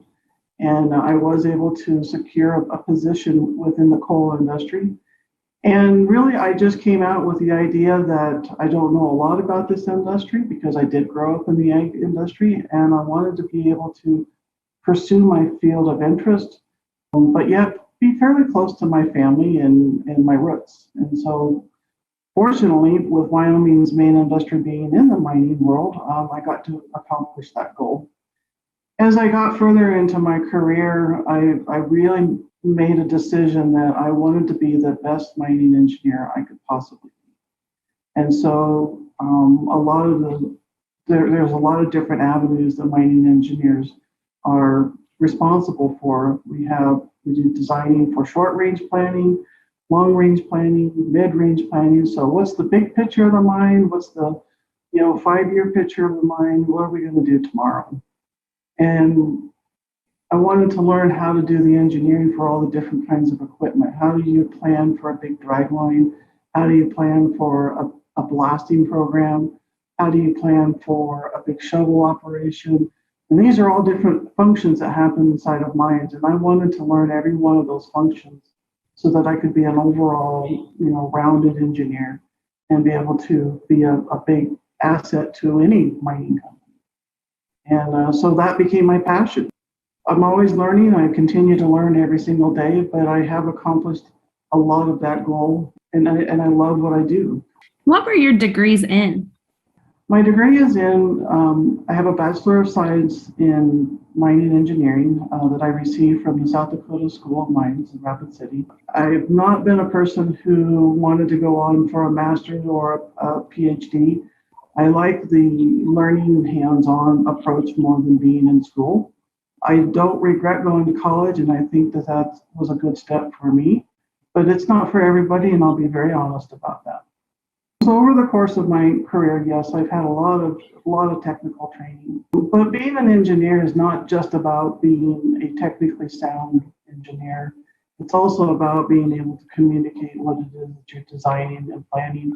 And so along with that professional development comes leadership development, how to play well with others, how to interact with others, and those skills are every bit and in some ways more critical in the growth of a person than just being technically strong. We're going to shift gears here and start talking a little bit more about your job. You talked a little bit earlier, and it has a lot of different pieces to it. So what does a typical day look like? Well, my day is crazy at times. So when I come in the morning, I get here usually around 7 o'clock. I work a usually 10 to 11 hour day, but I only have to work 4 days a week. So that really allows me some time to enjoy other activities. Right now, I'm actually working as a manager of the engineering group. And so part of my day is making sure that my team is in a good state of mind, that they're ready to work, that they have their questions answered, they understand what the goals are, and making sure if they've got any problems or hurdles that are keeping them from being able to do what they're here to do, that I'm addressing those.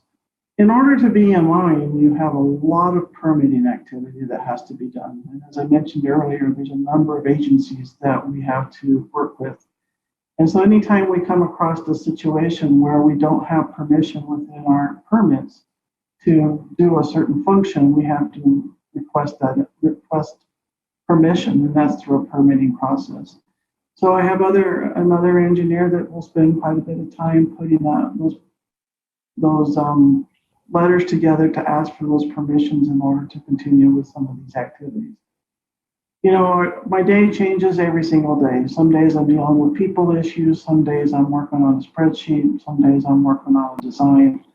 Some days I'm not even in my office. I'm outside visiting with people, addressing issues. So there really isn't a typical day. No, there's not. What are some of the challenges you face in a given day, and how do you overcome those challenges to get your job done? Communication is probably the most critical aspect of any job. And it is probably one of the things that is the hardest about any job. Communication is not just being able to talk, it's also being able to hear and to understand.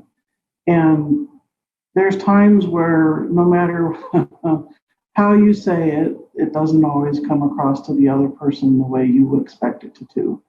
And so, there's a lot of days I spend unsaying something that was said or unwrapping something that was misunderstood. And so communication is a big challenge. And in a mining industry, you've got a lot of people. This operation, we employ about 225 people, and trying to communicate a message, a clear message to 225 people is not an easy task to do. And to get them all corralled and headed in a direction is even more of a challenge. But it's very critical to the operation that we're all functioning together and working in the same direction, because that's how we end up being able to stay in business. And when we're all going, 10 different directions, that's very costly to the organization. And at some point, if we aren't managing that properly, they can and will close us down. So we have a responsibility of being able to communicate clearly and make sure that we're managing how we're doing things so that we can continue to keep our jobs and move forward. What is your favorite part about your job? Every day brings a new challenge. I'm always looking for ways to make the operation better. And then not just me, it's the challenge of getting everybody to be a part of making things better, being innovative, finding new, just new ways of thinking, approaching some of the problems. One of the things that can happen is you end up feeling like you're solving the same problem over and over. And if you can find a way where you can build a process or come up with a solution that solves that problem for good, that's one of the funnest things that I find in my career and what I do every day, is putting that repeated problem to bed for the last time. Is there something unique that makes your job special, or a fun fact that you'd like to share? Mining is a very unique world, and it's a very small world amongst a lot of this country. We mine coal to create electricity. We mine phosphate to create fertilizer. We mine a lot of different materials in order for our country and our people to have the things that they enjoy from a day-to-day basis. And I think being able to know that what I do every day is allowing the people of our country and of this world to have the resources that they need in order to live and survive. And mining is where it all starts. Well, we would like to thank Liz for joining us today and talking a little bit about her career and the path to get where she's at. And thank you very much for being with us.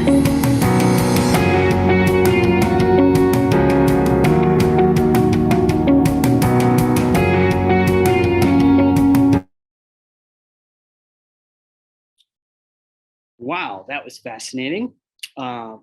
Liz, why don't you turn your camera on, and we will ask you some more questions. So I can get things to work right here. We wait for Liz. That was a very interesting video that we just saw. Can you hear me, Carl? I can hear you, Liz. I can't quite see you yet. Oh, let me see that. Does that help? You're getting closer. Something lit up for a second, but not quite. Let me give it one more shot there, Liz. I'm not finding my camera thing this morning.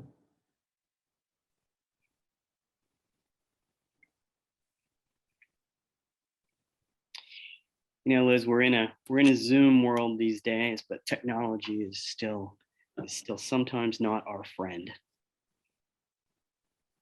And I'm not real familiar with this particular software. So I Should be. apologize for the delay. That's okay. In the lower left-hand corner of your screen should be a video, little video icon. If you can click on that.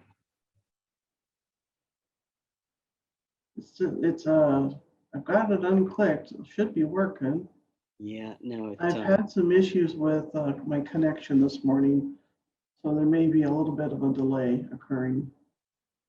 Well, we can hear you fine, Liz. Why don't we just have a chat for a few minutes, and we will soldier on. You know, that's the way things have to go, don't you think? Hey. You know, we had a question come in, Liz, that I thought was fascinating, and it came in earlier when we were talking to some folks from Nutrien. But it's a very straightforward question, but I have a feeling it's not going to have a straightforward answer. Is mining fertilizer dangerous?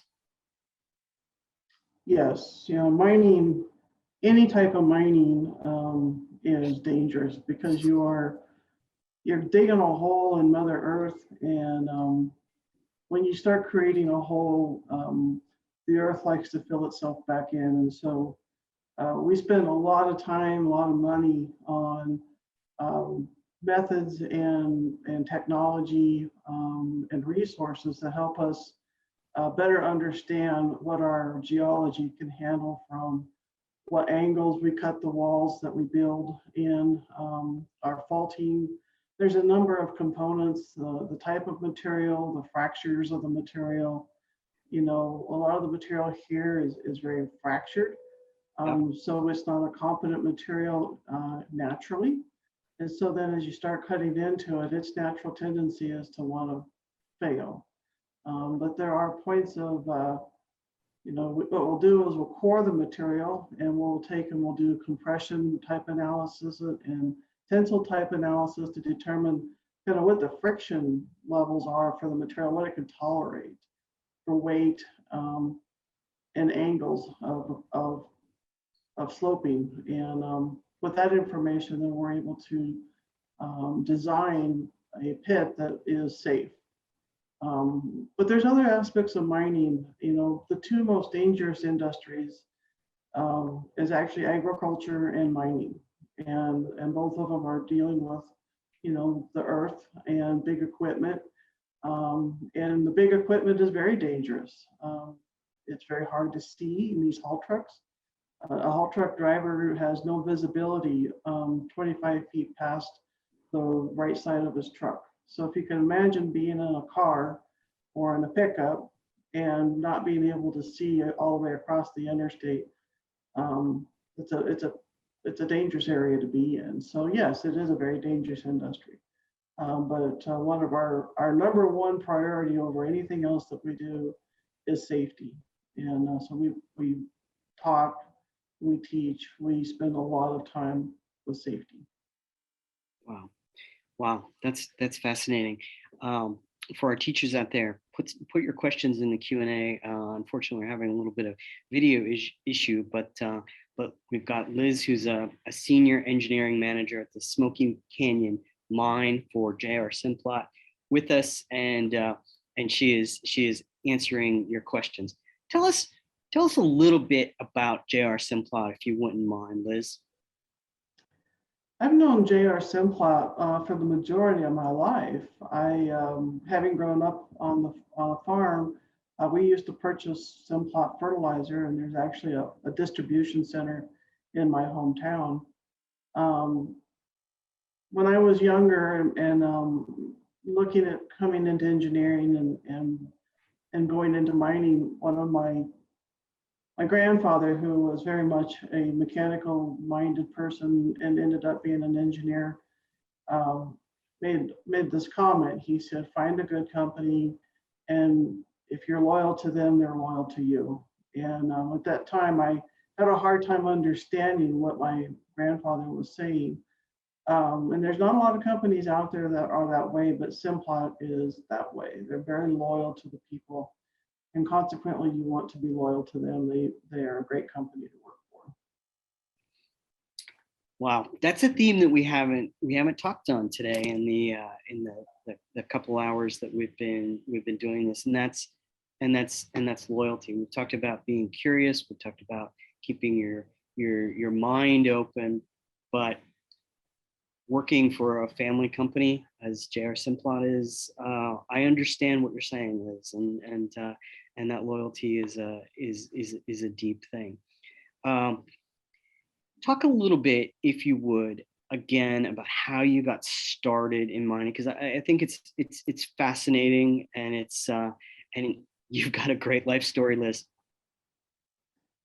You know, a lot of people grow up with, you know, certain things in mind, like I want to go out and be a doctor, or I want to be a nurse, or I want to be a lawyer, or, you know, those are some of the more common ideas that we grow up with.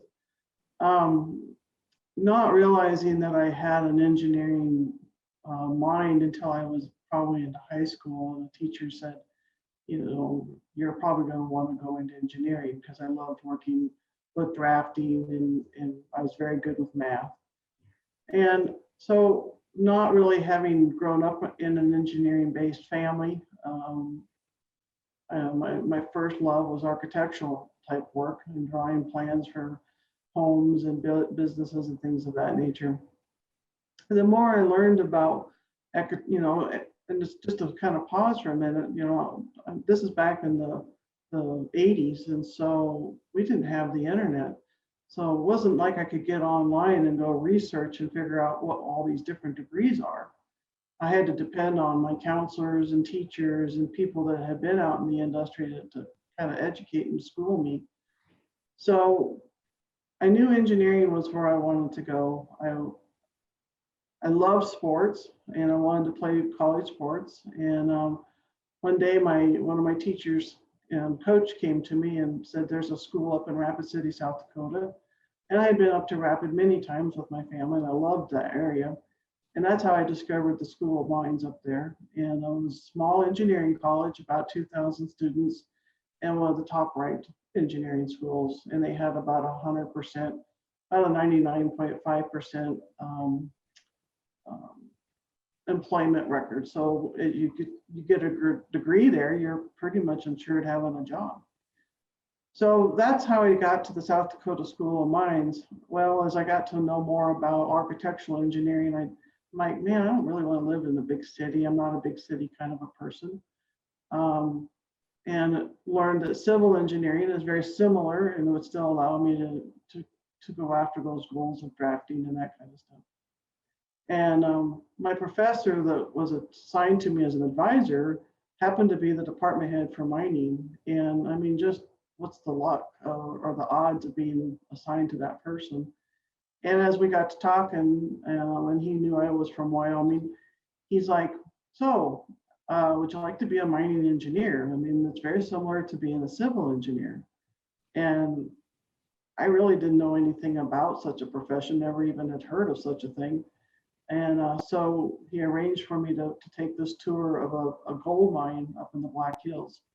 And I always loved playing in the dirt and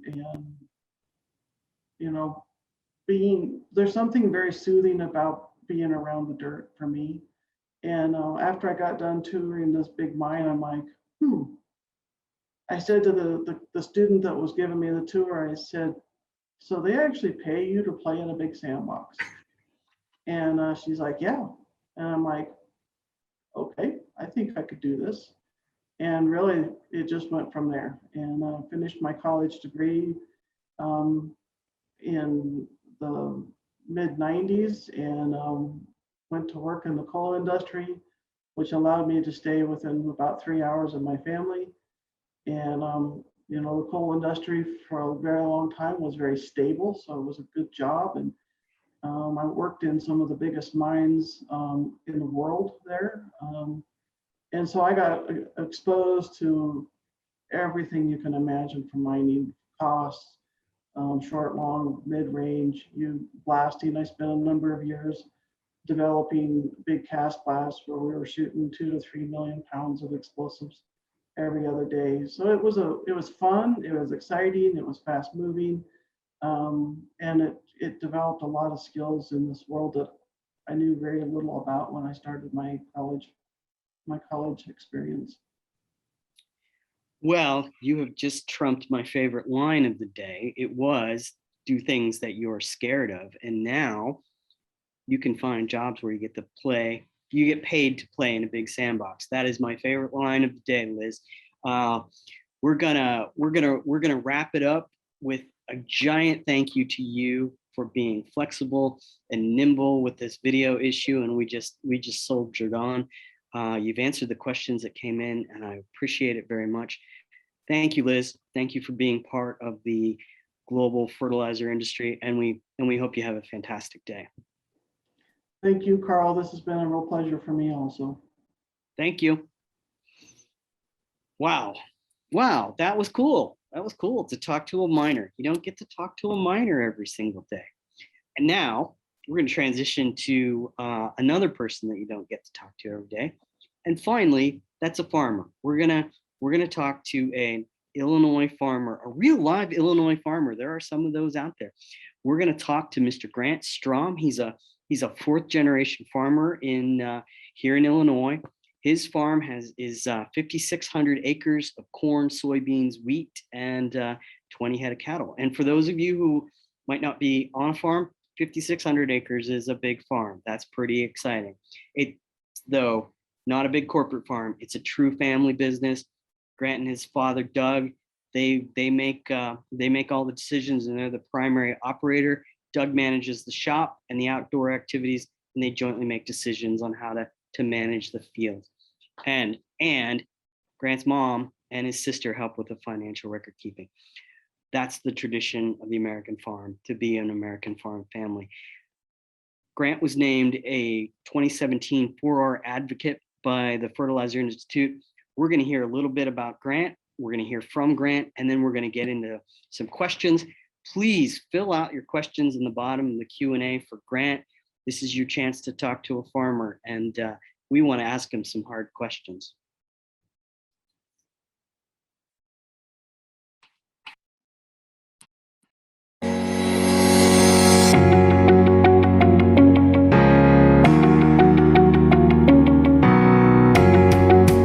Good morning, Grant. Thank you for joining us today to speak a little bit about your engagement in the fertilizer industry, specifically as a farmer, as a 4R advocate, someone who is, in the very, very top line of their profession.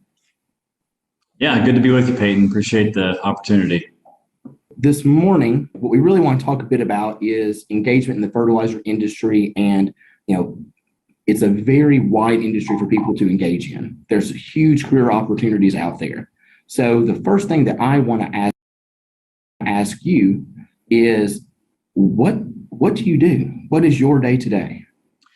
Yeah, so I'm a corn and soybean farmer in West Central Illinois. We raise primarily corn for ethanol or feed for animals. The majority of ours goes into the fuel industry to produce ethanol. Then also there's byproducts that go for livestock feed.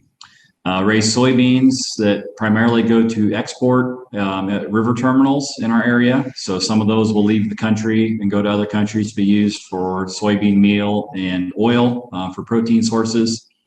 We also have some beef cattle. We have about 20 head of Angus cross cattle that we raise, a cow-calf operation. Also, we raise and sell some hay that's used for primarily cattle forage during the winter time. So that's kind of the compass of what we grow on our farm. We do that on about 6,000 acres of land. So an acre is a football field, so figure about 6,000 football fields. Wow, that is a lot to take in. Whenever you talk about growing all of this, where does fertilizer fit into that? What role does it play in your crop production? Yeah, so fertility and fertilizer is a very significant portion of what we do. So all types of plants require certain levels and certain different types of nutrients, and require those nutrients to be applied at different times in their growth stage and the stage of their life. And so we use extensive use of soil testing and figuring out what our soils need in terms of what fertility we need to put out there, whether it's phosphorus or nitrogen or potassium. There's a whole list of different fertility needs for growing corn and soybeans. And so we are applying fertilizer at several different times during the year, usually during the growing season, right before the growing season, right after the growing season, preparing for next year's crop. So we use a lot of fertilizer on our farm from different sources for different purposes to try to grow the best crops we can, but yet be the most efficient we can on each acre. I mean, applying so many times throughout the year, working on that variable rate application, what other folks help make that happen? Who do you plan to do all this yourself, or are you working with folks to lay out that fertilizer plan, to know what to use, when to use it, and how you're going to use it? Yeah. So definitely a lot of research and a lot of help goes into that. Obviously, we know our fields best, but I also have one contract consultant that I work with, and also another sales agronomist that works primarily for the cooperative that we purchase the majority of our fertilizer from. And so we're looking at soil tests that we've taken every 3 or 4 years, looking at what our nutrient uptake of our plants are going to be for that particular year. And they help make decisions, and those variable rate decisions, as you mentioned, because not every acre needs the same amount of fertilizer. It depends on the productivity of that acre, what's available on that acre currently, and what crops we're going to be planting on that acre in any particular year. So they're helping make a lot of those decisions. And of course, the supply chain network, our cooperative have people that are hauling fertilizer and spreading it on our fields, or bringing it to me in the field to be applied. So there's a lot of hands that go into from start to finish getting that fertilizer applied in the appropriate spots. You definitely mentioned several different careers there, just within one aspect of the fertilizer industry. So one aspect just being getting the fertilizer to the farm and actually using it there. You talked a little bit about a contract agronomist. So can you talk a little bit about what an agronomist is and how you use them? Yeah, so an agronomist is an individual that's been trained typically at a college or higher level in crop and soil sciences. So crop sciences specifically, the agronomists that we use, they've been trained in most specifically corn and soybean production. So they understand how a corn plant grows, what affects it, what its nutrient needs are, what are the other environmental factors that affect that plant during its life. And they also are typically skilled in soil sciences, understanding soil chemistry, the biological components of the soil, and what needs to be done to certain soils to make them the most productive they can be. So a lot of science, a lot of training. I am not science trained myself. I'm more trained in business and finance. There's a lot of other things in farming you have to be trained for. That's why I hire a lot of these consultants that are trained. And these individuals are typically certified, so they actually have to do continuing education every year. They have to go to so many seminars and conferences to learn and keep up to date on current soil health and plant practices to keep up with their job. But as you mentioned, there's a lot of people that are involved in this from beginning to end. I know just simply the guys that truck and haul the fertilizer around. I know there's a big shortage of those individuals right now trying to get the product to the farmer. So there's a lot of hands involved. And also even on the business side of fertilizer, trying to help farmers get fertilizer purchased at the right prices and making it the most economical and making their best decisions for their businesses as well. Yeah, there's definitely a role for somebody in every educational level within the fertilizer industry. That's a huge point. Yeah, and I know that the data management side of fertility is really probably the space that's growing the most in demand as we understand collecting more data from our farms, whether it's just the yields or the soil tests or the planting maps, looking at imagery, so kind of the satellite imagery that we can get for our farms, and trying to collect all that data and write software programs to help us understand better what's going on our farms. And I know that's a extremely rapid growing space that has a lot of effect on the fertilizer industry, because the better decisions we make, the more environmentally friendly and positive we can be on our decisions. Yeah, I always think that's a fun point. There's even fertilizer needs for space. Using satellites to figure out what's going on in the field. Yeah, that's a big part of it. I look at it weekly, imagery on our farms to understand what's going on. It's amazing. 10, 20 years ago, nobody paid attention to any of that stuff. And now sometimes it's good and bad. Sometimes you just know too much and you don't know what to do with it all. But that's why we need good people to try to help us sort through all that data and make better decisions. Yeah, definitely a place for people to know numbers, people to know crops, and people that like to work with their hands. Yeah, in particular, any of the STEM sciences, science, technology, math, engineering, that's all that stuff is just becoming extremely important. And there's many places in agriculture for all of that. So we've talked quite a bit about, other folks that help you in the field, help get the crop there, help within the fertilizer industry. What path led you to become a farmer, Grant? How did that take shape? Well, honestly, I was definitely born into it. So I'm a third generation full-time on the farm, fourth generation to be farming some of the land. I'm the third generation of full-time farmers. So I was born into it. I was exposed to grain and livestock farming at a very young age, as early as I can remember. My earliest memories are from being on the farm. I was very fortunate that the generations before me were good about growing our farm into a direction that the next generation could become involved with the family business. And when I went to college, there was a definite opportunity and need for the next generation to come back and help assist. And we're kind of at a pivotal point do we want to keep growing the farm and the family business? And we definitely wanted to. And so I had an opportunity to come back and kind of take over. And so I do farm with my parents who farm full time with me. They're going to be nearing retirement here in the next few years. So I've kind of graduated to the main decision making, and I really enjoy the challenges that come with farming. I was always good at math in school, and so I always look at farming as kind of like a math problem. There's always all these different things you have to look at, and typically you kind of try to come up with the right solution for all the problems. And some of the problems that we deal with and the challenges we have, we can't simply control. I mean, weather being the primary one. But we have solutions in place. If we have this type of weather, this is the strategy. If we have this type of weather, this is going to be the strategy. And fertility is a big part of that. And we definitely make different fertility decisions based on the weather that's being presented to us on a seasonal basis. Grant, really appreciate you sharing quite a bit about your farm today, how you got into the field yourself, all the different careers that aren't just open in the fertilizer industry, but that work directly with the farmer.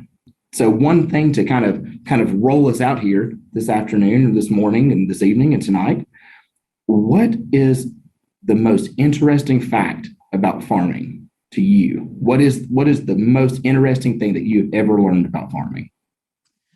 I think the most interesting thing and the biggest change that I've seen since I've been farming, and I think the outside world looking in that doesn't understand agriculture, is the extraordinary amount of technology that is incorporated on a very daily basis in every aspect of things we do.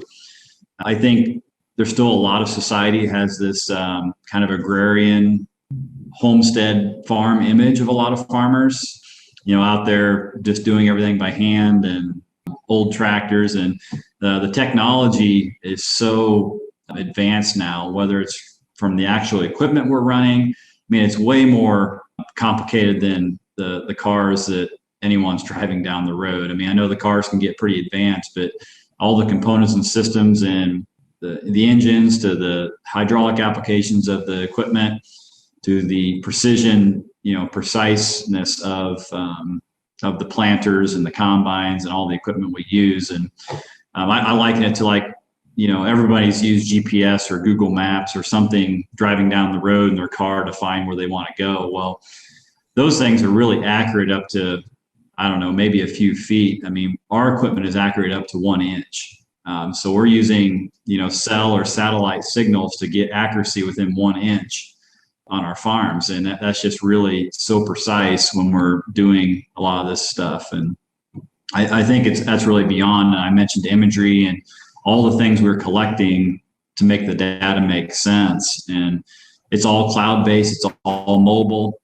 We're using a company now that is basically all we do is turn the tractors on and it's instantly collecting all the data from the tractor, whether it's fuel or the application it's running.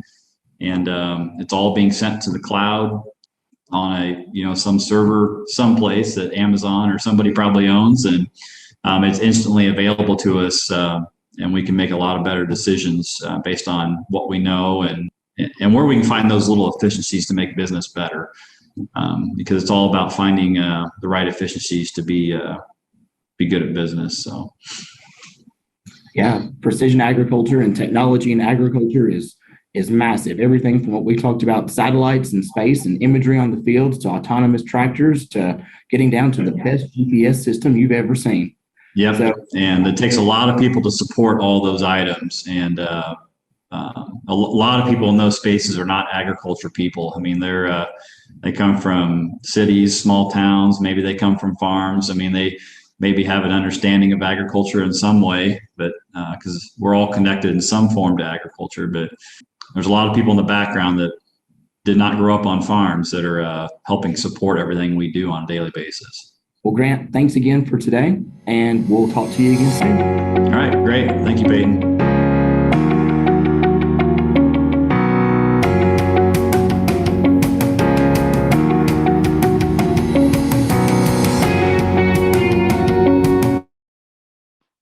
Hello, Grant. Nice job. Very nice video. Appreciate it.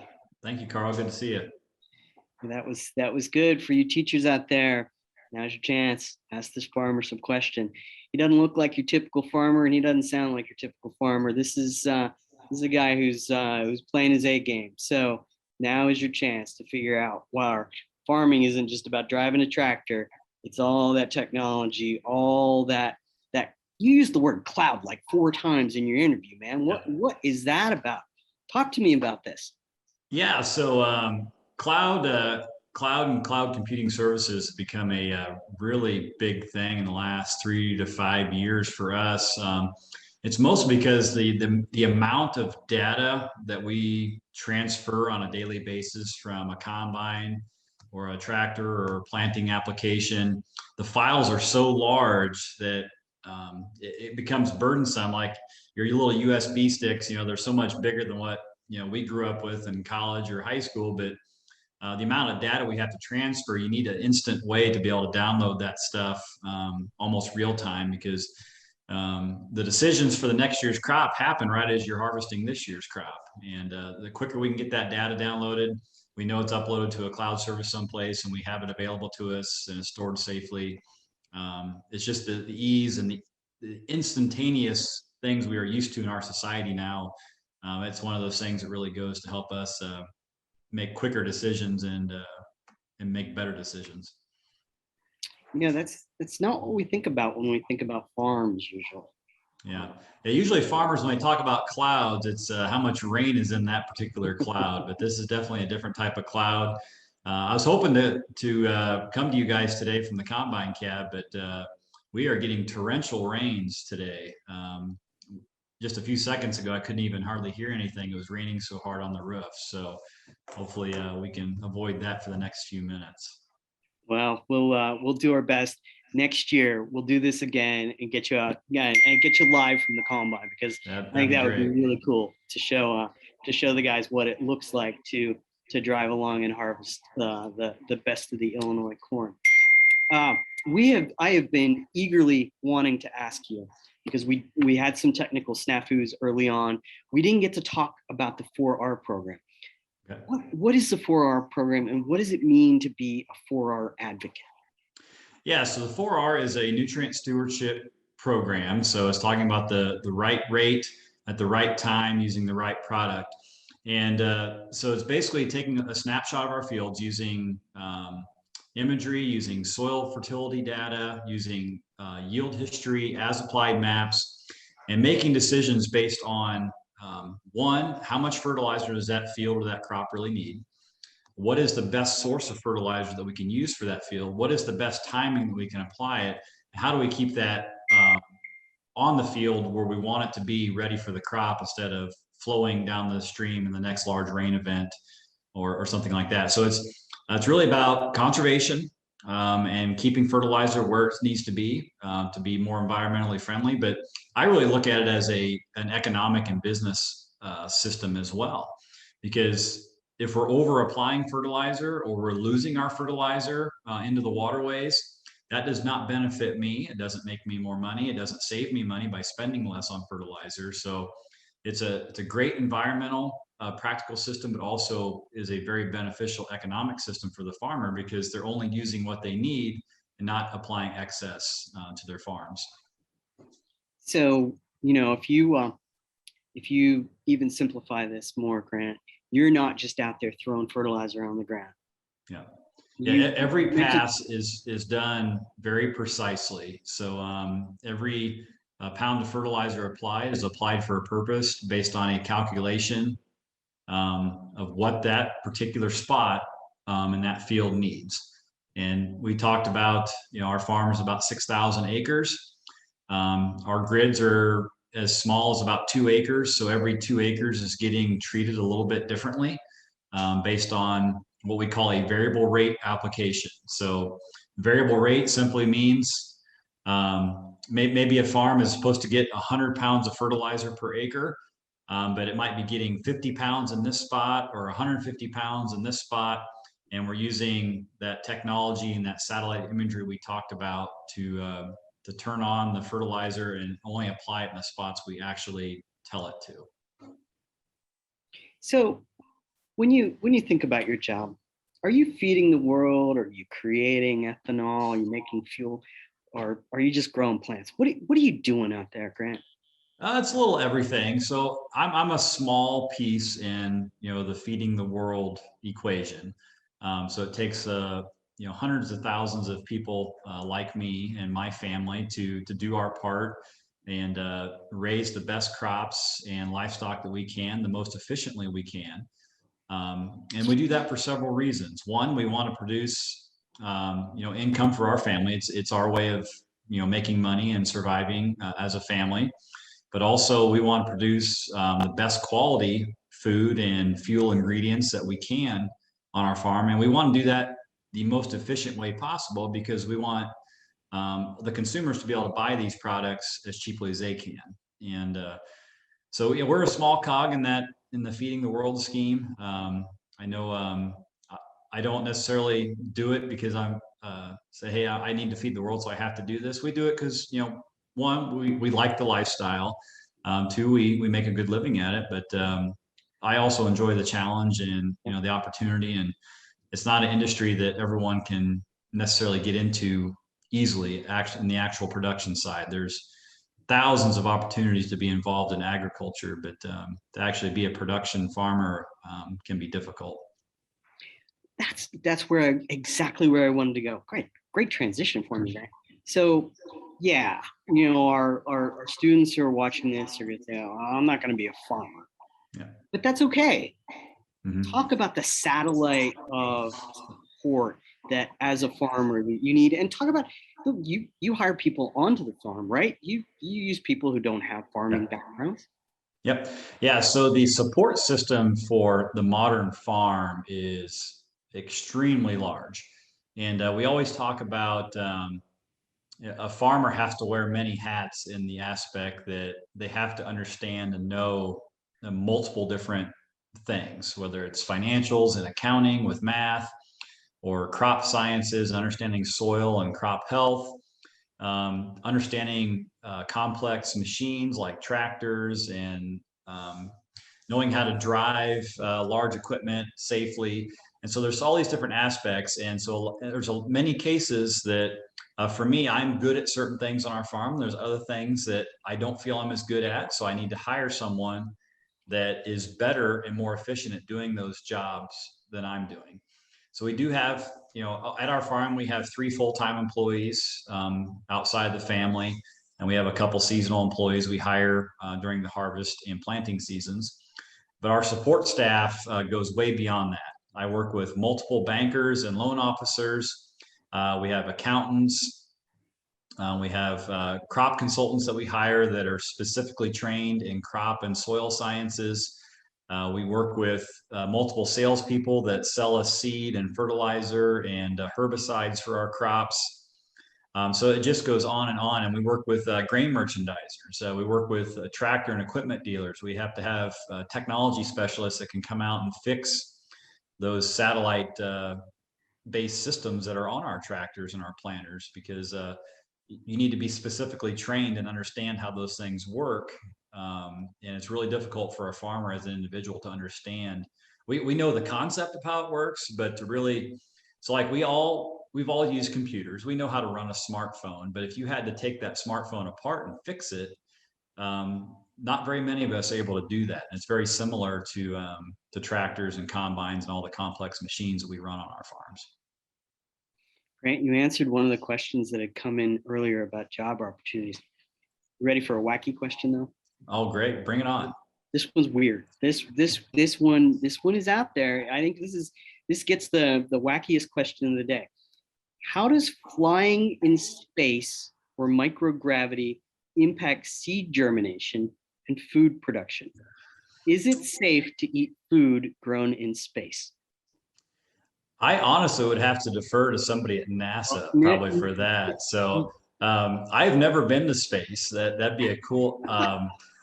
I hope I live long enough to see the day that we can grow food in space. And I guess I'm still hopeful that we're going to keep our planet healthy enough that we won't have to go that route, and we'll be able to have plenty of food grown here as we get more efficient and better growing our crops. But that is definitely a question that's beyond me. So I hope that's an individual that's interested in science and learning about those types of things, because I would love to ask somebody that can answer that question better than I could. You know, out of all the people that we're talking to today, and there's a diverse range of folks, that question was targeted specifically to you, Grant. So that's fine. I don't know what that means exactly, but you know, it's coming right at you. Yeah. So I noticed in your background that even though you grew up on a farm, and it was probably in your future to work on farm, you went off to college. Yep. Talk about that journey a little bit. Were you just trying to get some options, or were you what was going on there? Yeah. So at the time, you know, I knew there was opportunity to come back and be the next generation on the farm. So that ultimately that was kind of always the plan. Didn't really finalize that plan until I went to college, but as I mentioned in farming, there's you have to be good, or at least knowing of a lot of different industries and aspects, and all these things are interconnected. And one of the places that we felt we could really improve in the areas that interested me on our farm was more of the actual management and business and financial and marketing. So we have to market, which basically sell our corn and soybeans and cattle that we raise into a marketplace, and we need to be able to understand the dynamics that affect those markets and know when to buy products, when to sell products. And that's probably one of the areas we really lacked on our farm, was a better understanding of business, financials, and marketing. And so that is specifically what I studied at the University of Illinois, was farm business, farm and financial management, specifically for farm businesses. I felt that, you know, our family had enough know-how in terms of the mechanics and growing a crop, and I could always hire some people that were a little sharper on the crop sciences than maybe I was, but I could learn how to grow a crop at home. But to better manage and market that crop, we needed some more assistance from a higher learning institution, and that's kind of the area I went into. And I was always kind of a math guy anyway, so going into the economics and the finance side was more home for me than the sciences. One last question for you, Grant, and then we'll let you go. But because I could talk to you all day. Do you have any advice for the kids who are watching this, who are thinking about, you know, that we're talking about the global fertilizer and the 500,000 global jobs in fertilizer? What should I focus on?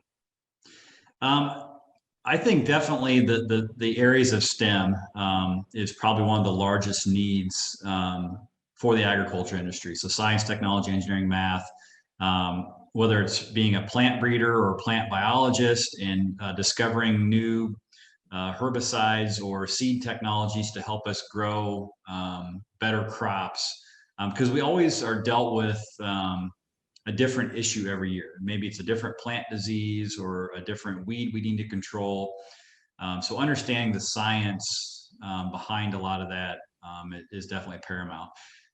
If you're into computers, software engineering, data coding, writing new software to help, we're going to start to see a lot of what we'll call machine learning or artificial intelligence kind of take a place in farming here in the very near future, where we're going to be able to learn from all the data we've collected on our farms about what we've planted, where we've planted it, how much we've grown, how much fertilizer we've used.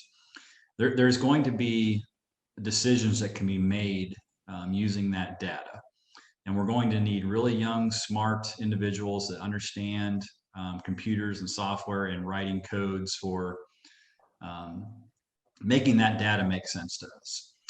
And probably one of the biggest areas of need right now, probably doesn't necessarily require college educations, but truck drivers and mechanics.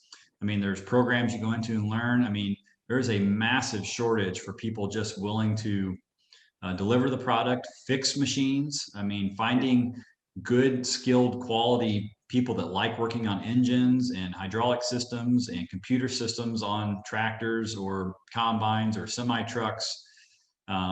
It's really difficult to find qualified individuals that understand those things. And the ones that are good at it make a lot of money because I mean, they're so high demand. They have to turn away jobs just because they are so busy all the time. And so there's a multitude of areas that can be gone into that help support the grain and livestock farmer of today. Grant, I thank you for it. I thought that last point you made is crucial to underline. How many opportunities are out there that don't require 4 years of college, maybe require a year or two at a community college or just some kind of a certificate. We were talking to our local community college about CDL drivers. Yes. They can't mint enough of them. There's 100% placement. They're good jobs. They don't require long overnight trips. They can work right here at home. Well, I know multiple farmers and grain merchandisers in our area that are looking. It's open application for qualified truck drivers. I mean, it's quite amazing, really. I mean, I think at any one time, last I looked, like 75,000 job openings in that industry. Yep. And like I said, they're not necessarily all over the road stuff. I mean, a lot of it's you come home every night. Yep. And Grant, it's just not an area that's been glamorized in our society. But it's a good way to make a living. We'll work on that. I'm a marketing guy. I could chat with you the rest of the day, and you give us 10 more minutes, and we'll solve the world's problems. But unfortunately, we got to move on. Thank you very much for all you teachers out there. Please put some questions in the Q&A because we are on to our last person in the fertilizer industry. I can't believe our 3 hours has flown by. Thank you to Grant. We're going to move on to Morgan Odom.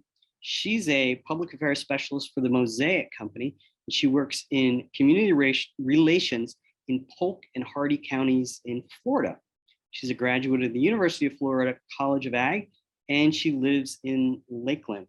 We're gonna run a little video to introduce ourselves to Morgan, and then we're gonna come back and ask her some questions. So fill out those questions in the Q&A, and I promise you I will do my best to get them answered.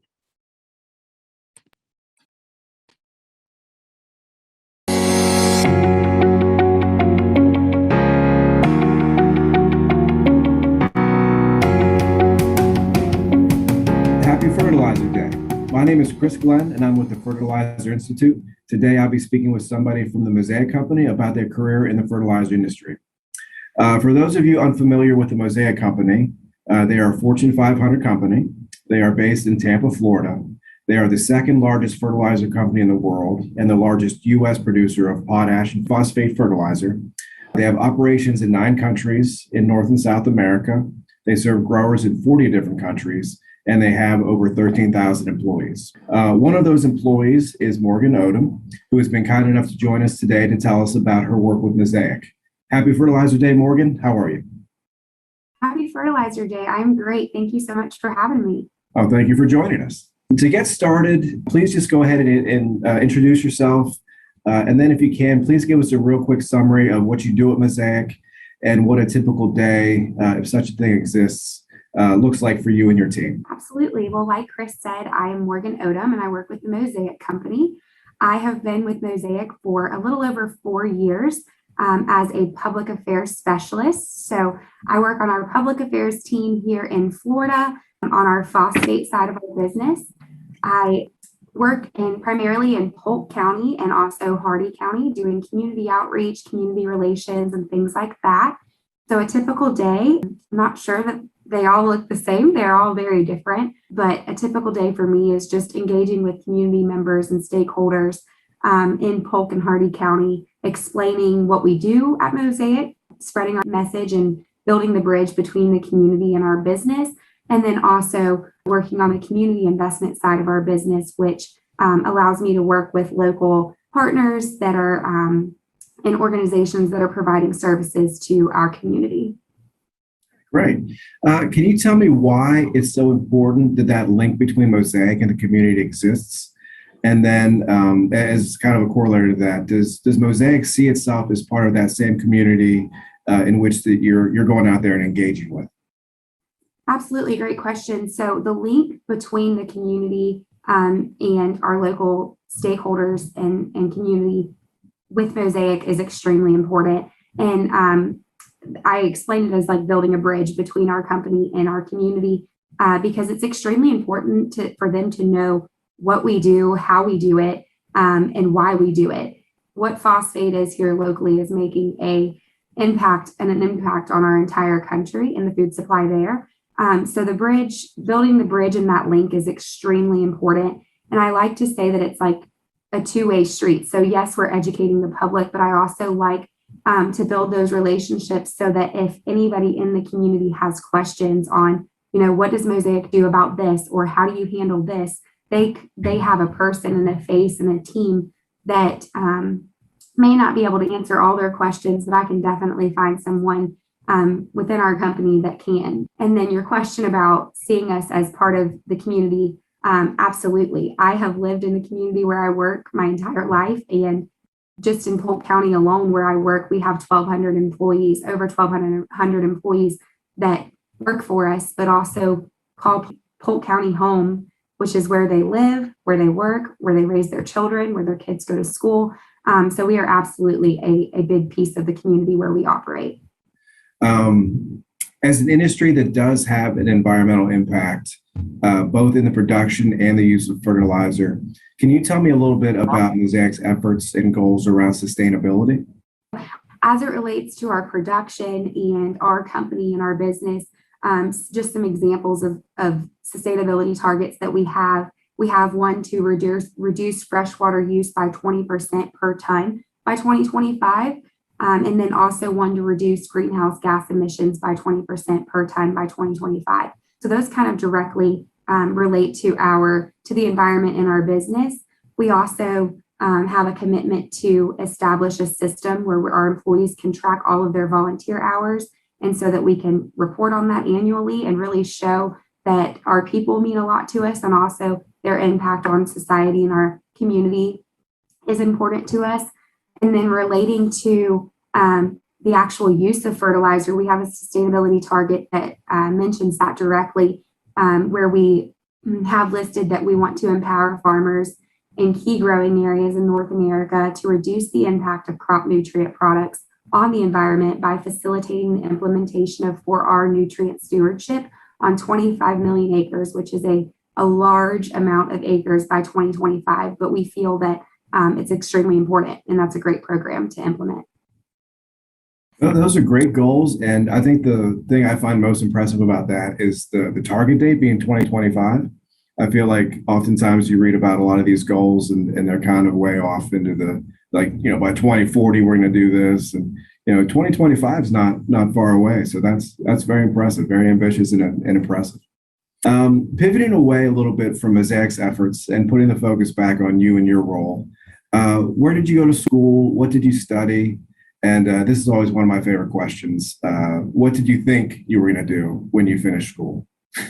Yes, so I actually went to the University of Florida and I studied food and resource economics with a specialization in marketing and management. So go Gators. And through that program, I really found a love for like agribusiness and the marketing side, ag marketing, branding, things like that. So I honestly thought that I would work for a company and do some sort of like ag marketing, which isn't too far off from what I'm doing now. I just am not selling an actual product. I'm just working with the public and the community.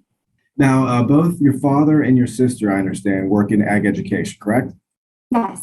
Okay. Can you share with us a little bit about the path that you took that led you to Mosaic? And then as part of that, did your family connection to agriculture, did that play any role in the fact that you ended up working for a fertilizer company?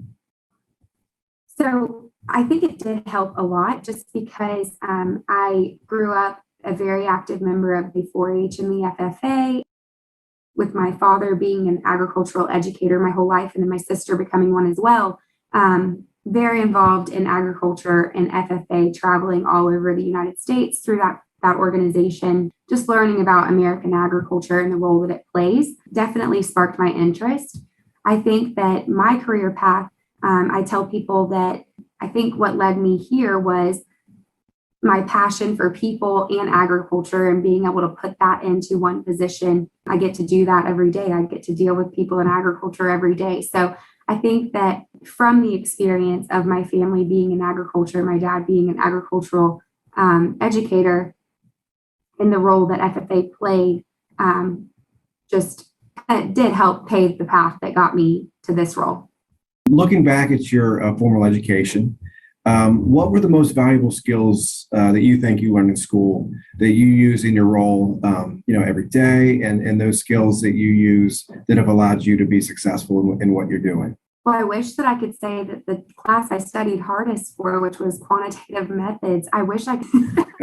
Really hard class. I don't use much from it, but I think the classes and the skills that I learned the most from were a lot of group projects, because first you learn how to work with different types of people, which that's going to help you with any role that you might have in your career. But really the group or the class projects where we are putting together plans and strategy documents on, communication aspects, marketing plans, things like that, just pulling together that information and coming up with strategy and plans like that. I use that a lot. Maybe not every day in my job, but it's definitely something that we use a lot in my current role. I imagine that as you're out there doing your community outreach, you're probably sometimes dealing with strong emotions from people. Changes in the community, impacts to those people that are living in the community. You're dealing with fear of change or new things, sometimes false information. But any of those things, they're all deeply personal to people. So what kind of skills have you had to develop in order to not just connect with the community members from the factual, here's what we're doing, educational way, which is very, very important, but also on a more personal, deeper, kind of more caring level, if that makes sense. Absolutely. And I think that that's a great question. I'm glad that you point out, the factual information, because we always start with that. We always want to make sure that we're portraying all the facts and just laying out all of the information to make sure that we're being transparent, but also to educate the community. With that comes a lot of emotion, because like you said, our business may be close to their home or close to their, we're right in their backyard, and they may not know a lot about us. So that can come with a lot of strong emotions and things like that. And so a skill that I've had to really pull out is empathizing and listening. So making sure that I'm listening to all of their concerns. And then a way that I have really worked through some of those strong emotions is to relate to people. I live here too. I've grown up here my entire life. Phosphate mining and phosphate manufacturing has been here for 100 years. And so this is something that our community thrives on and is an economic driver for our community. So making sure that I I empathize with them and let them know that like I'm in it too. This is where I'm raising my family and where I live as well. Listening is a huge, huge skill. And then also really just driving home those factors of why it's so important that we operate here and also explaining the big picture with the facts. What's your favorite part about your job? And then I guess I got a lot. I guess it's a two-part question. One, what is the favorite part about your job? And then two, what is the most challenging part of your job? Good question. So I would have to say my favorite part about my job is the people. So meeting a lot of different people. So the people that I work with in Mosaic, it is a great company. I am blessed to work with some of the most amazing people. Also our vendors and stakeholders that I get to work with, and then the community. So my role is external facing. So I get to work with a lot of people outside of Mosaic, whether that be county officials or local organizations or, the local high school principal. I just get to work with some of the most amazing people. And that really is what I enjoy most about my job. Challenges, I would say the most challenging part is explaining Mosaic and the importance of agriculture, fertilizer, food supply to folks that might not understand why agriculture is important even, so just trying to portray our story and our the necessity for fertilizer and agriculture and food to someone who might not understand why it's important. That's the most challenging part. What advice be to anybody out there listening today that's thinking about getting started with a career in the fertilizer industry? The fertilizer industry is an amazing industry to be a part of. I would say you don't have to be an engineer or a farmer to be part of this industry. I think one of the most eye-opening things that I saw coming to work for Mosaic was the amount of different departments and opportunities that there are within Mosaic and the fertilizer industry. Anything from our reclamation experts to ecologists to supply chain. It is just amazing the opportunities and the vast amount of careers that are available within the fertilizer industry.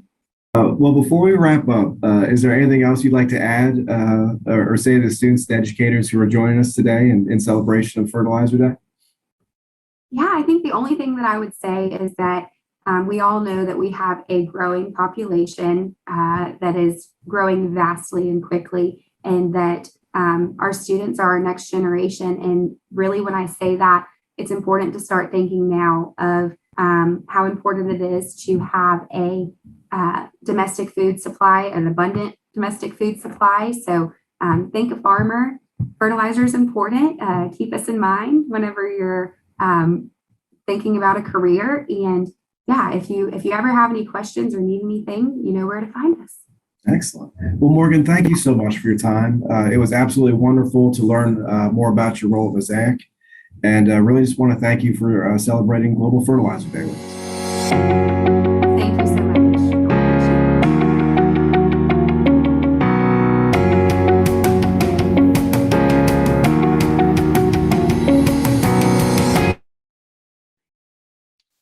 Nice job, Morgan. Thank you. Hi. Welcome to our celebration of Global Fertilizer Day. It's good to have you. Thank you for having me. It's nice to meet you. Oh, sure. Wow. You gave us a lot to think about there. And so it's kind of hard to figure out where to go. But one of the things that I was struck by is you come from a family of educators, and yet you went into the fertilizer industry. How did you make that decision? So it was something that kind of came to me through going to the University of Florida. So I mentioned in the video through being part of the FFA organization and traveling across the country in high school, I spent a lot of time learning about farmers and agriculture across the entire United States, and really got to dive in and see, all of the different industries that were opportunities to go into.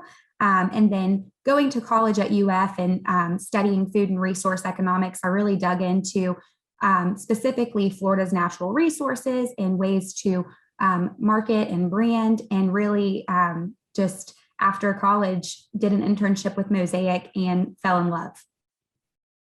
So you did the internship with Mosaic, and then you stayed. I did. I had a short time where I went and worked for Publix, which is the grocery chain here in the Southeast. Worked for them for a little while. But in the ag space as well. People yes, need it is. That's yes. eating too. Yes, Publix is the grocery chain here. And so worked for them for about 8 months, but quickly made my way back to Mosaic. Nice, nice. And how long have you been there now? I have been at Mosaic about 4.5 years. Oh, that's terrific. Now, how much of your job is reactive? So you're taking questions versus going out into the community. You don't just sit at a desk, do you, Morgan? Well, COVID has made that a little bit challenging, but pre-COVID times, yes, a lot of my time was spent more behind the windshield of my car, driving from place to place than my computer screen. So I would say proactive versus reactive. It really just depends on the time, but I would say it's about 75% proactive, a lot of out in the community, outreach, going to different groups and civic clubs, and then about 25% reactive, just depending on what's going on. Nice. Well, I want to remind everybody, ask your questions in the Q&A down at the bottom of your screen for Morgan, because, I'm going to let her off way too easy. You guys can ask the hard questions, and all I have to do is read them. But here's an easy one for you. You're talking to a lot of middle schooler, high schoolers. Were there any experiences in high school that kind of pointed you into this direction that you're going? What would you tell these high school kids to make sure they pay attention to? I think STEM started to be a large initiative when I was in high school, and I think that really just diving into all of the opportunities that come with science, technology, engineering, and math. And then I also like to say STEAM and add arts in there sometimes as well. Just understanding that it's not the traditional science. It's not always the traditional science job. I think through some of those experiences and classes in high school, I realized that, there is a vast majority of careers that fall within the STEM framework that, aren't just a scientist reading a microscope. So I think that getting out of the traditional mindset of, science is in a lab all of the time, and just understanding that the career force is just so broad. Well, I told you that we'd get some hard questions. Here's a hard one. Oh boy. I think you got the chops for this one, but it's kind of a hard one. What are some direct examples of how essential nutrients in the soil can affect the nutrition of our foods? So I think that's a great question. And I told you it was a hard one, Yeah. So having to put on my science cap here. Right. So when you're looking at crops and per acre, you may get X amount of crops per acre without any fertilizer, without any added nutrients to the soil, just given the current nutrients and the organic matter that's in the soil. Adding, a traditional bag of NPK, which is nitrogen, phosphorus, and potassium to the soil, allows farmers and growers to get a lot more crops on a lot less land, which is an extremely important point to make whenever we talk about how fast our population is growing. When it comes to the specific nutrient matter in the food, I couldn't answer that specifically, but I know that the reason fertilizer is so important is just to a lot more crops on a lot less land. And, land is something that is hard to come by these days because it's not something we can make more of. So our farmers are doing a great job making do with the amount of land that we have. So fertilizer is a huge piece and component to that. Nice. Good job. Sorry, I had to give you a hard one. That's okay. This one isn't quite so hard. So, we've been talking about careers in the agriculture space and how to get into the agriculture space. But if you look out, say 5, 10, 15 years, what is your prediction for the world of fertilizer? Are those jobs still going to be there? Is it a good idea to think about getting into the fertilizer category now, given that, you know, some of these kids aren't going to be working for 10 years? Absolutely. That's a great question. And I think we're seeing that in our business right now with our next gen technology. So I think, yes, I think fertilizer jobs are important and they're going to be here for a very long time. The way that we do business and the way that we work may change a little bit over the next 20 years. And we are actually implementing some of those things now through our next gen technology, meaning that an operator that was driving a pit car at the site is now operating that pit car from an office in a comfy office chair with screens in real time, with almost like a video game. So things are changing, absolutely. But I do think that those jobs are going to be important in 10, 20, 30 years as well. There's going to be a lot more technology into those careers and jobs. People got to eat, right, Morgan? Yes. As long as they got to eat, we got to help them provide that food. Absolutely. Well, and that's really the way to think about the fertilizer industry, isn't it? Is that we are helping provide an essential service. Is that part of your messaging when you're out in the community?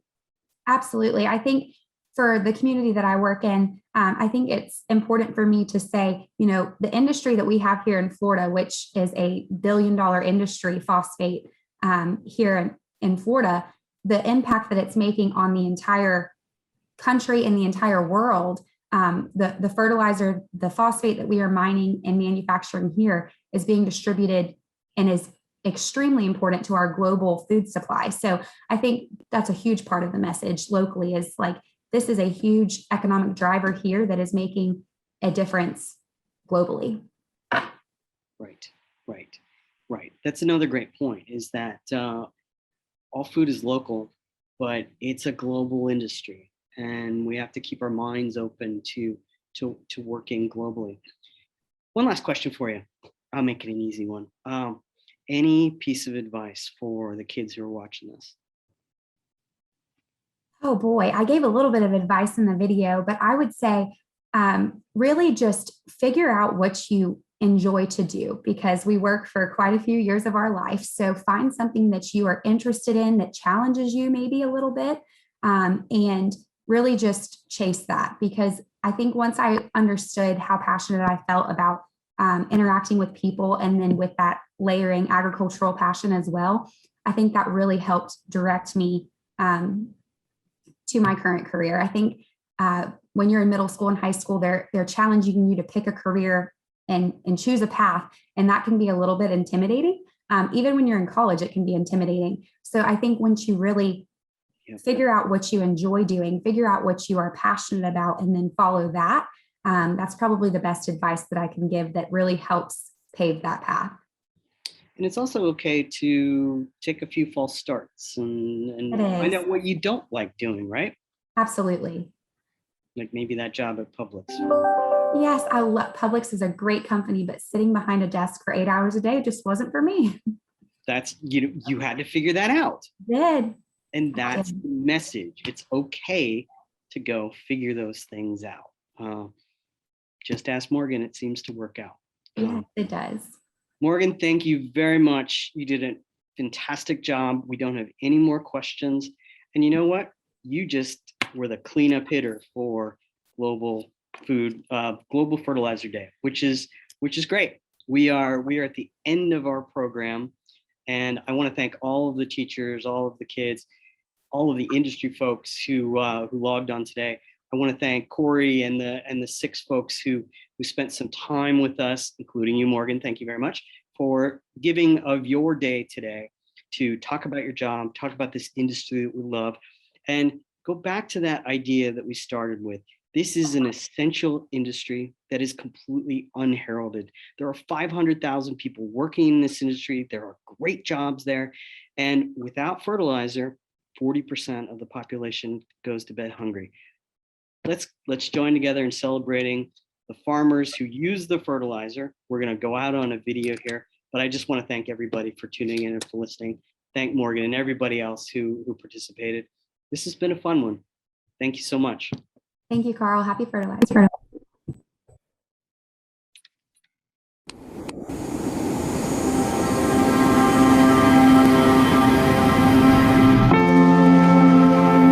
I hope I never forget the lessons you taught me. Like how to test and replenish the soil. Now a good farmer values clean water alongside healthy land. You taught me to be patient in lean years, to be grateful in others. You taught me the value of a calloused hand, the cost of an indifferent mind, that you have to read the land and learn from it. You taught me there are probably easier ways to make a living than this. You taught me that grit means putting in a 90-hour work week and staying up late for a bedtime story. You showed me that some of my most important investments would be made right here in my fields. That a farm is one of the world's best classrooms.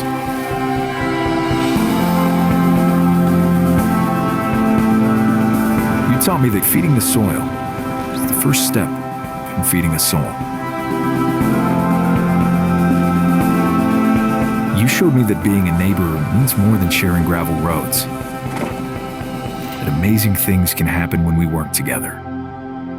You taught me to have faith. That when we are gone, this land will remain enriched and grow food that nourishes future generations.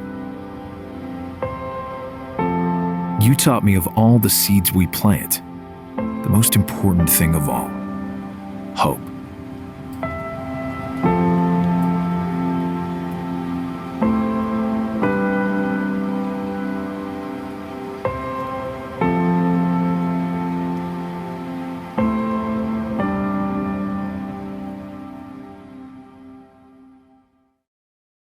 You ever wonder